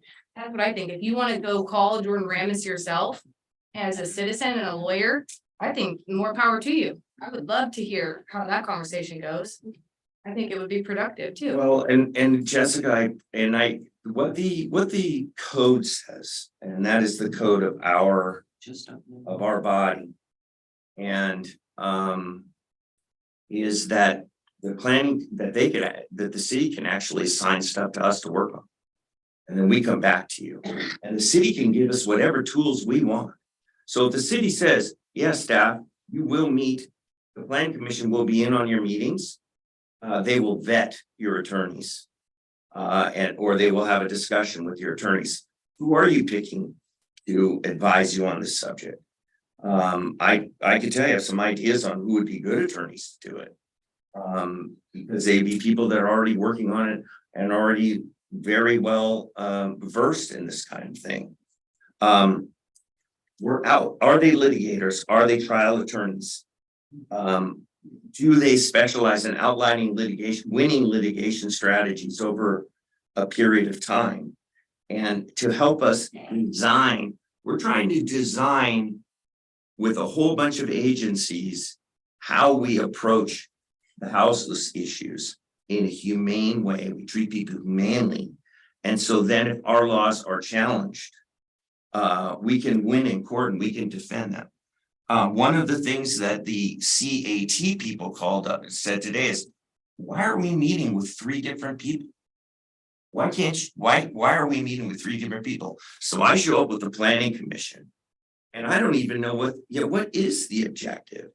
And I show up, I have my objective. I have a pretty good idea of what the planning commission wants to do, but they have not voted on it. But I'm saying, I'm trying to gather information. They have a whole group of other people that they think that should be brought into the discussion. And that's mental health, CCMH, St. Helens Police Department, the sheriff, DHS, CCO, Head Start, HUD, High school. Parks and Rec, Library Commission, the high school. The idea is to bring in what is our already existing fabric and how do they work together and how do we pull all these pieces together? Evidentiary building and understanding is what I do for a living. And so What I think I hear you saying is that it seems like there's a lot of people that are off and no coordination is what I think I'm hearing. That's right. That's what I think I'm hearing. And what you're asking for is a cohesive, not just staff running, when talking with an attorney without having input from experts like CCMH, like community action, like maybe an attorney that can maybe speak the language too. I don't think that, I would say that Steve is an asset, not hurting the matter by asking these questions. I don't want to waste. Many different organizations. and But we are under a timeline. We've run into this before with the state and we've actually, now is the time for discussion and to get it going and in the open. And not just staff behind the scenes till the last minute and then hear what we have. And then, so I get my turn. I think this is vitally important to what is going on within our state. Now, and I'm gonna say this and it may upset some people. But when I met with a lot of the little mayors in July at Newport, it felt like the bigger cities, when this ruling came down, were spreading their cancer out to us, the little cities. And that's our fear. We know our homeless, we know who they are, we have identified them. We've done this extensively. I haven't had an update in a while, but I know that Community Action and CCMH have identified who we have here. And they are treated humanely. They are given sleeping bags, they are given tents if they don't have a place. They do get a warming shelter if there's freezing temperatures out. If it's too hot, there's a cooling center. They are treated humanely. We have identified what we're talking about here is people from outside, and we are a welcoming community, but there is a difference between knowing somebody who's in your community and not knowing somebody who's just coming into your community who may be on, and I'm just gonna say it, who may be running from the law, who maybe raped some girl. Maybe my daughter's next. Yeah. You know, or maybe they have a pocket full of fentanyl. And my son's next. This is what I'm talking about. You don't know these people from Adam. And we have to be very careful to be able to vet it too. I'm just throwing that out there. These are real issues. So are we expecting, our attorneys to? That we may, I don't know how the vetting process currently is, but are our attorneys? Did they meet the line item in the budget and that's why they're attorneys, or are they qualified to fight such a big giant issue? I don't know. Line item. Yeah. I mean, They're governmental attorneys. So they're qualified by government law. What is the question they're being asked? Does Jacob understand the answer? I mean, Jacob, why did let me ask you this question. Why did the judge in the city of Grants Pass case not think that the housing that was available to Blake should count in the Grants Pass case? So that's a good question. I'm not gonna. Darn good question. I know the answer, and there's about 100 Yes. in the cases that I already know. I just have a comment. I need to excuse myself. I have a student who is presenting at a school board meeting. I thought we were going till about 6 o'clock. I need to go so I can All right. prepare and support that student. Thank you, Berkeley. Thank you. I do have a comment. Today on the news, this morning on the news, I heard that Multnomah County is having a task force, just developing a task force. They got some money together and that task force mission is to deal with homelessness. And that task force to me is something that this group could possibly look at. Because they've had this conversation 2 months ago or whatever, and they've they've already ascertained funds. And they'll be interviewing people for that position. This is all of Multnomah County, but it's centered in Portland. So I kind of think that this is a pretty big one to tackle, and I think Steve's coming forward saying, you know, it should come from the planning commission. And it should come somewhere, but it can be made up of people somebody who represents CAT, someone who represents mental health, someone who represents blank, someone who represents legality, somebody, a group of individuals as a task force. I could see functioning in this because it might be too much bigger than yeah. John, do you want to speak on this a little bit? Because I mean, the concern is that we have a lot of different people that we heard that from Shauna out of her mouth. Just for example, in her Parks Commission update, that her and Rachel were working on that.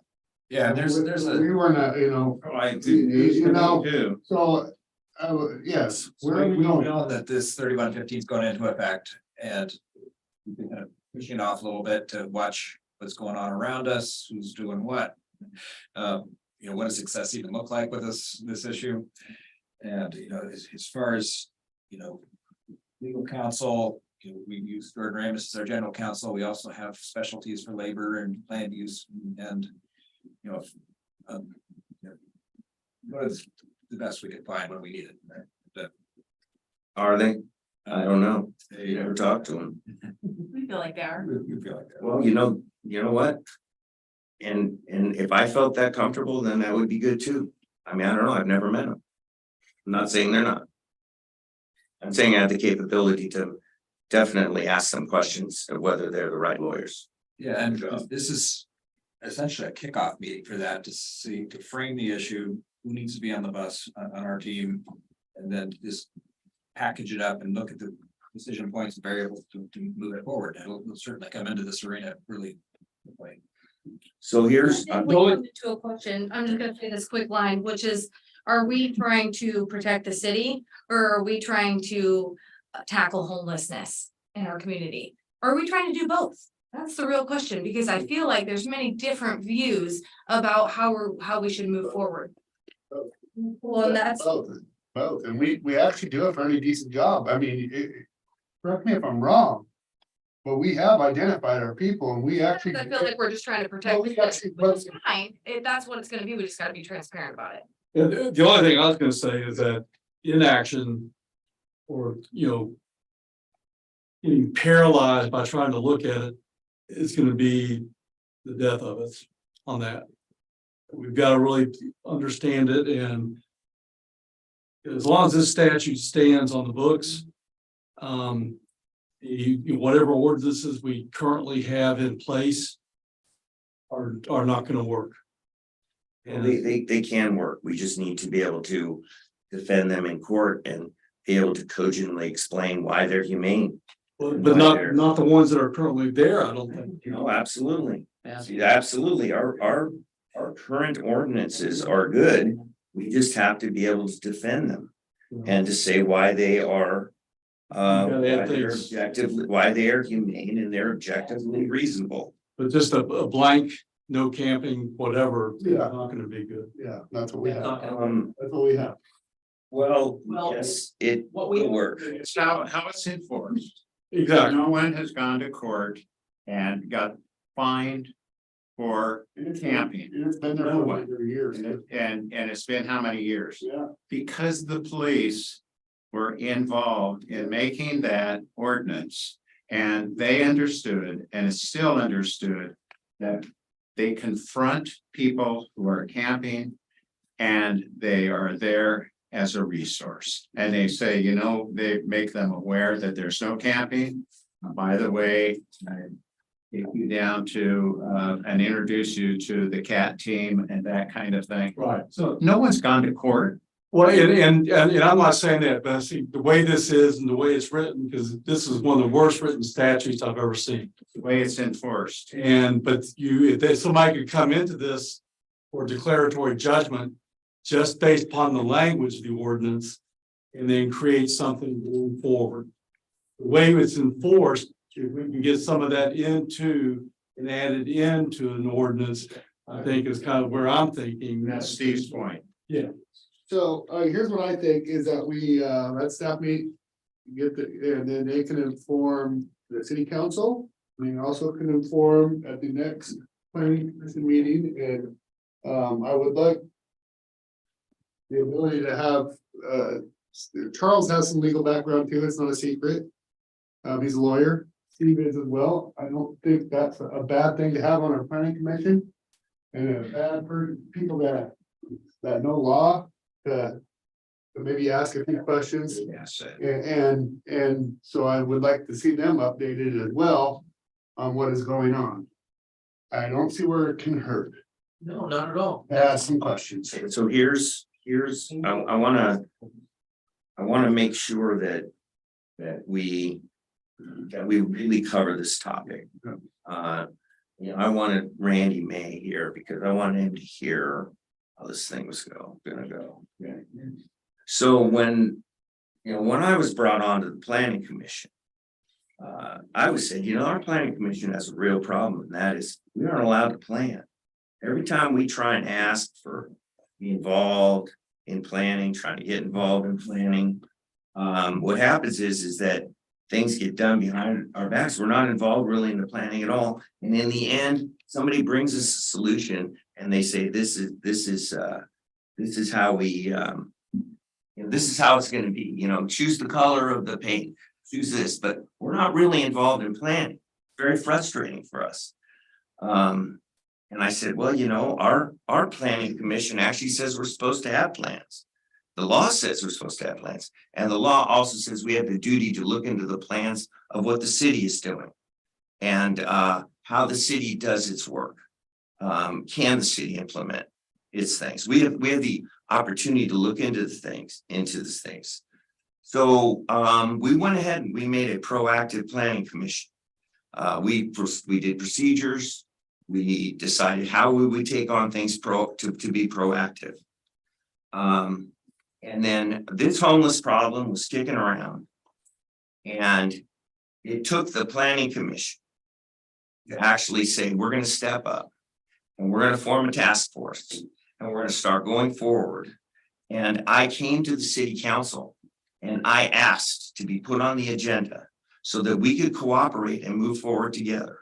And what has occurred is that the city council has ignored our discussion, has decided to meet without us, is going to have people who have no legal background or training whatsoever, engage lawyers that we don't even know about. Let me finish. I have a plan. I've started moving forward with it. I'm starting to talk with our agencies, but I can tell you this, it's embarrassing, makes us look like we don't know what we're doing. And it's embarrassing as heck for me when I call people up and I say, I'd like to meet with you about this and I'd like to talk about it. And I got, who knows what this whole other secret organization is doing. Who knows what their objectives are? I can tell you what my objectives are. That we do not have homeless in our parks, that we do not have homeless on our streets, and that we take care of our people who are sick and in need, and that we win the lawsuits that get filed against us. Those are my objectives. And so the question is, are we going to get there? And so right now, we're right back to where we were a year ago. And that is, we have city staff and cities doing what they do. They're not telling me anything. We passed a resolution and I served it upon John Walsh. Our planning commission passed a resolution that said that we would be informed of what the city is doing and how it's planning to go forward with this homeless issue. Because, and I can tell you the reason why, because I don't want to get it screwed up. And you guys have screwed, city has screwed some stuff. It has. You got some stuff going on in your own house right now that is is bad. Okay, so. So, Just so you know, that you don't have really an ironclad presentation. I mean, you wanted to talk about it, and I was talking with staff about this. I'm trying to get And involved. that we knew this was coming up. And you just most recently started asking for that. To clarify. I asked On the record. for the record. I'm putting that out there, Tossie. Okay, let me have my time. It's Mayor Shaw. Well, I gave you your time, now it's my time. I'm listening. So now here we are, and I just asked that you be informed, and that Mr. Castor be informed. Are you going to be part of the task force as well, or this committee, subcommittee on the planning commission? I am. Okay, so there you go. You have two of you, and you can inform whoever else you have on your committee there, that I just asked staff to inform you two of what goes on in their meeting tomorrow, and then give us an update at our next council meeting, which is in 1 week. Thank you. So Thank you, Mr. you Mayor. just went completely sideways with that right there, and I get the urgency. But I just thought we had a resolution. I want to get on to sanitary sewer, because we ain't gonna have no development. We don't have any more sewer capacity. Let me tell you. Let me tell you what I'd like to end this, on this thing. I want to move forward working together. And I want the planning commission to continue to be the task force commission, and that staff will meet with us, that we will meet together as a city and staff with each agencies, so they look like we're unified. We can all hear at the same time the things that they do and develop a plan together that is cogent. We all agree with that. And that I'm begging you not to isolate us, because I already feel isolating. And I asked not to be isolated. I came and I asked to be included on the agenda. You said we'd be put on the agenda for whatever reason to get on the agenda. I asked again. I'm asking again, and I apologize that that I seem frustrated, but I am. And part of the frustration is that I think that by not having the involvement of myself and people like Charles Kasner, we may not end up with the best result. Here's what I envision. Just I want to say Yeah, something. so here's what I envision, is if you feel like you're not being heard by staff or getting the information from staff. And respectfully, and not all consuming, because we have an entire city to run, but we understand. And whatever you can do between now and then, but I'm thinking we come back in March. There's no sense to have this on the agenda next Wednesday or the Wednesday following, because you aren't gonna have anything yet. I want to see a closer presentation for my council meeting. So it's not just this big raw in this meeting and with nothing behind it. I want to have something there, and this doesn't go into effect till July.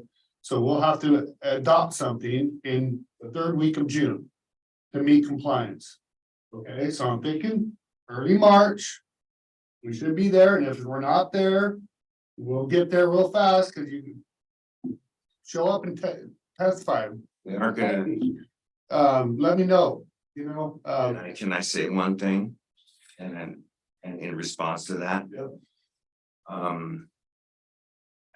We decided we weren't gonna make any decisions during this meeting, and I think that we need to stick with that. We had a nice discussion.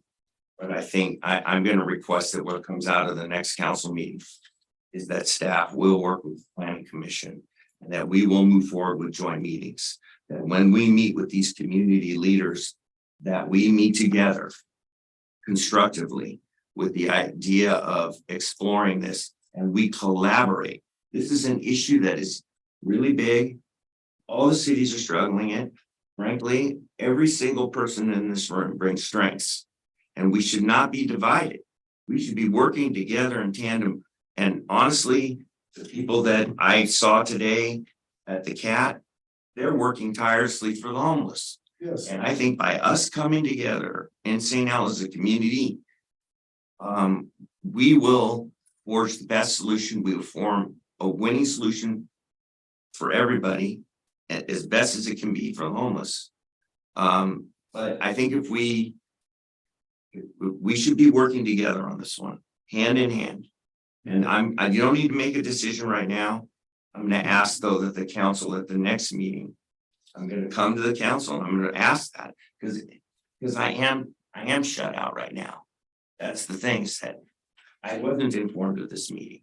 And it's not enough for the staff to say, hey, this is what happened and this is what our lawyers said. I think we need to be much more deeply involved in it. That's my opinion. Agreed. Well, that's all. You have to agree. I just wanted to say, I mean, not to rehash this, but I don't appreciate the mudslinging on the council from you and to the staff. I don't think it's appropriate at all. It's mudslinging. That we were hiding things and not being transparent. That's on public record. That's not fair. I don't think that's a fair way for you to kind of get your way with how you want it to go. I don't think that's appropriate at all. What I did when I went to meet with Kat was because I'm a city councilor. That's my job, to go and investigate things. It had nothing to do with because I wanted to make sure that city staff was doing their job or anything like that. I wanted to be informed about what our options were. So when we have an opportunity to make the decision, I was informed as an individual. So it wasn't about transparency. I just don't think it's fair that you're, making some of those comments, because it's not fair to the staff who work really hard to be, do their jobs and communicate as much as they possibly can with, the councils and the commissions and people that come into their office off the streets. So I just want to say that respect has to be mutual. Yeah. Has to be a respect for the council and for the staff. So, and I would like to say, I hear both of you guys, but fortunately, I want to thank you for your time that you put in on this, and I know you have put a lot of time in on this, okay? But we have to, this has been an hour long now, and we're gonna be meeting tomorrow. Yeah. Can we welcome him in on the little discussion on it, or is it? We weren't gonna make decisions. You guys are gonna decide. Well, so, we're not taking this lightly. I mean, that's obviously. I wanted to, can I have 1 second to say about with Counselor Chilton? I wanted to clarify just a couple things. One, my comments had nothing did not reference you, Counselor. My comments were more directed at, we had voted to move forward and do this exploratory and actually meet with these committees. And then we had requested aid from the city to do that. And then what ends up happening is city went ahead and started scheduling these meetings. And so basically put us to double work. Did not include us. That was, and it had nothing to do with anything, your efforts. And if you felt that my comments were inappropriate on that subject, then I respect you for that. Well, yeah, and it was kind of, I heard where she heard that. I did hear, if you were rewatching, you'll hear it. But I think we're respectful right now, and I do really want to get on. And I know, I appreciate your efforts in this, and that we're going to continue these efforts, and the planning commission did actually tackle this.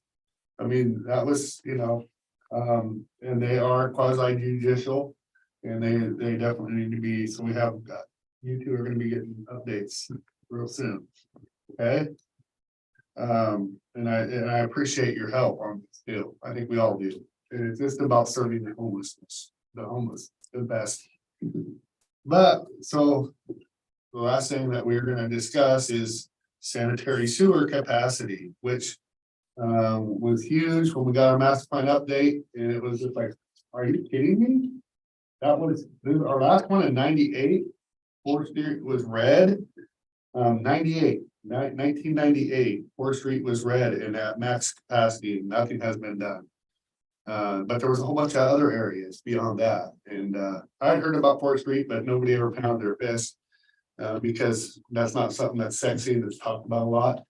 Until we got this new master plan update. So over to you. Yeah, so the main reason, this is a classic issue where the city council and planning commission effort come together. So the council, as most of you are probably aware, we talked about this earlier in the month, and we have some conveyance problems. And this map really shows that. This is today's system. And 0.85 is when the pipe is at capacity. And so if it's above 0.85, you're above capacity. And if you look at that, you see a whole lot of red and just some orange, and red is 1 and above. So well above capacity. And so that was the issue. You add more demand onto the system, you can have surcharges and things like that. That result in things like fines, all kinds of fun stuff. And so when we talk to the council, well, we have this kind of decision to make.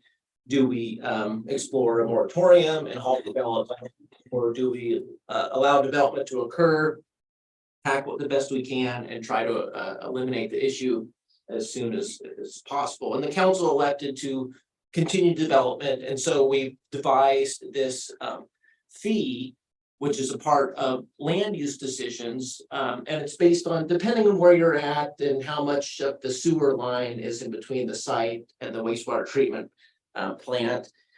We have this fee structure that can range from 1,800 to as much as 15,000 per what's called an equivalent dwelling unit.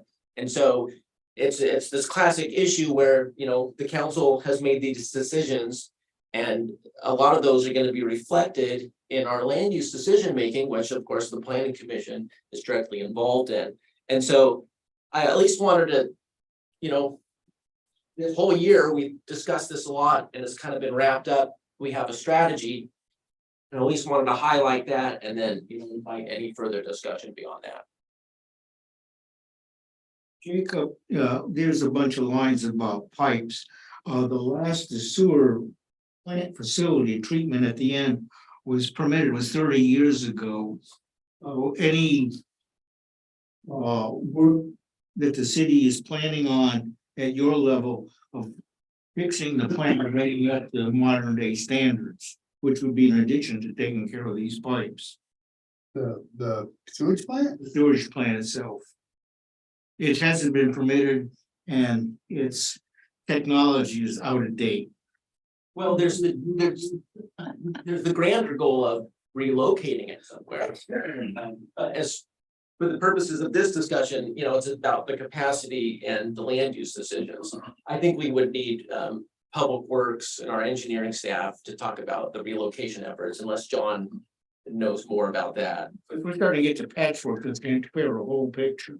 So System is a whole picture, pipes and just a patchwork. this is, the actual plant itself was a discussion with Scappoose a long time ago when I first came in, because of natural gas and them doing their work. Came to us and said, hey, you guys want the sewer line, water line in here? We're gonna be here doing it. We'll do it for X amount of dollars. And we talked to Scappoose right away, because we have plenty of water capacity, and specifically on that, because they're continuing to drill wells. But they were also in the beginning stages of looking at their sewer plant, which they were able to actually fund through their renewal now. But they're actually dumping about 26 million into their sewer. And we know we're trying to get rid of ours and repurpose that land. And the talks went nowhere. And, you know, our little 8-mile stretch is gonna be filled in 50 years. I mean, 50 years out, it would be nice to have a joint sewer. And I said, you guys meter from one side, we'll meter from the other. Tested and true. And well, that's what we put in. And it fell on deaf ears. Well, they just said it wasn't feasible for them, which is crazy. Yeah. So my initial is, you know, Jacob and I have actually talked because he helped me really just understand. So, I mean, obviously, maybe I'm alone in this thought, probably not, but we shouldn't be building in areas that are red, right? Like, we should not be building in areas that are already at capacity until we can get some of this updated. What are our options with that? Can we go to building in those areas? Is that a possibility? Yeah, so that We did. I wanna make sure, you know, like that is, because I know Jacob, when we talked about, it can get hairy sometimes. Say yes and then no. when it becomes a pattern of, when it becomes a pattern. Withdrawn. Constance withdrawn. Yeah, because of, no. When it becomes a pattern or practice of restrictions or denials, that's when it becomes a de facto moratorium, and someone can go, hey, wait a minute. you can't have this pattern of practice, you have to file the moratorium, which is a whole exercise, right? And so, yeah, if we started, well, you know what, we're just gonna start denying, get the old denial stamp out. The savvy developer will go, hey, wait a minute. And then, they'll challenge it and we would have to approve it.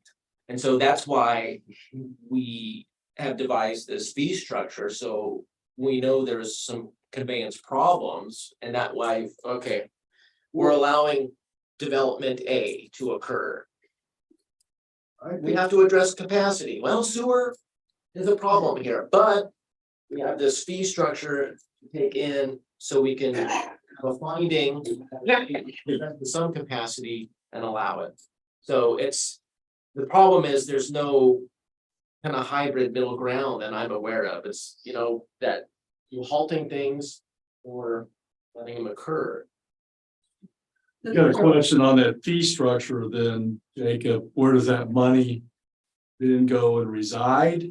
Is it placed in something that is gonna be specifically For that trunk line, to address that? yes, for that trunk line. Okay, But it's not gonna be it covered. takes time, yeah, it's not gonna cover what's being built. It's a portion of the relative to the amount of development. Yeah, it's like I understand that. 20 homes, you get, a little quarter inch of that red, Hey, you guys are, means not much Right. as far as solving the problem. But it's So like an apartment complex that's going in, it's gonna be a much bigger part of that red. well, and it's not, we are not funding the whole projects, all the projects, but we have actually increased. $6 and some odd cents, I think almost $7. And it will be another $7 increase, and another $7 increase, and another $7 increase for 5 years to pay for these projects. And I think in moving forward, we need to actually look at some type of fee. For future development where it's added in because it's the trunk line issues, the capacity can continue to grow. It could be some type of on the red areas. And engineering, they're gonna be working on this and looking at it extensively. Maybe even new lines going in to alleviate some of it. Alleviate some, and also in the mind of expansion, like out here by Ross Road, we have that. The Ross Road is right here. Here is it, right here, Childs Road. There's the church. We're talking about coming right down here. Actually, right here, coming down in front of, right there, the pump house on Forest Park. And we have also our water and stuff right there, and just that'll open up a whole new area. So you have a bunch of 3-acre parcels right there in Ross Road and Childs Road. And we're saying, okay, R7 is what it could be. And so as people come in, rather than one person paying the whole allotment, how many R7s can they get off that chunk of property? They have 5 acres, they get quite a bit. They have 2, they can't get that much. You're implementing a fee for us to go ahead and do that type of work in the future. That's how. Over in Hillsborough, it was their own district, right? Clean water services. Yes, yes. So, and that's how they do that. They just look at projected developments and. R7 and go. I can speak a little bit to the funding strategy, because, you see, look at the map, see a lot of red, and, really what that represents is. We haven't done anything for 30 years. We haven't saved any money to do infrastructure projects for 30 years. Rates low, and, we're in a pickle now, so we're looking at what's the worst of the worst, how can we get grants, do, whatever we can to make those repairs. And we initially packaged 3 projects together, the worst of the worst projects, and we're in the DEQ for a loan. And then I put the pause on that and said, wait a minute, the state has this program, it's called a one-stop program. Well, they come in and really pull your project apart and look at what's the best way to fund these kinds of things. And what we learned in that meeting was that they bring like USDA and the Community Development Block Grant and all the state programs, all these federal, even private foundation and funders, it just everybody that funds this types of thing.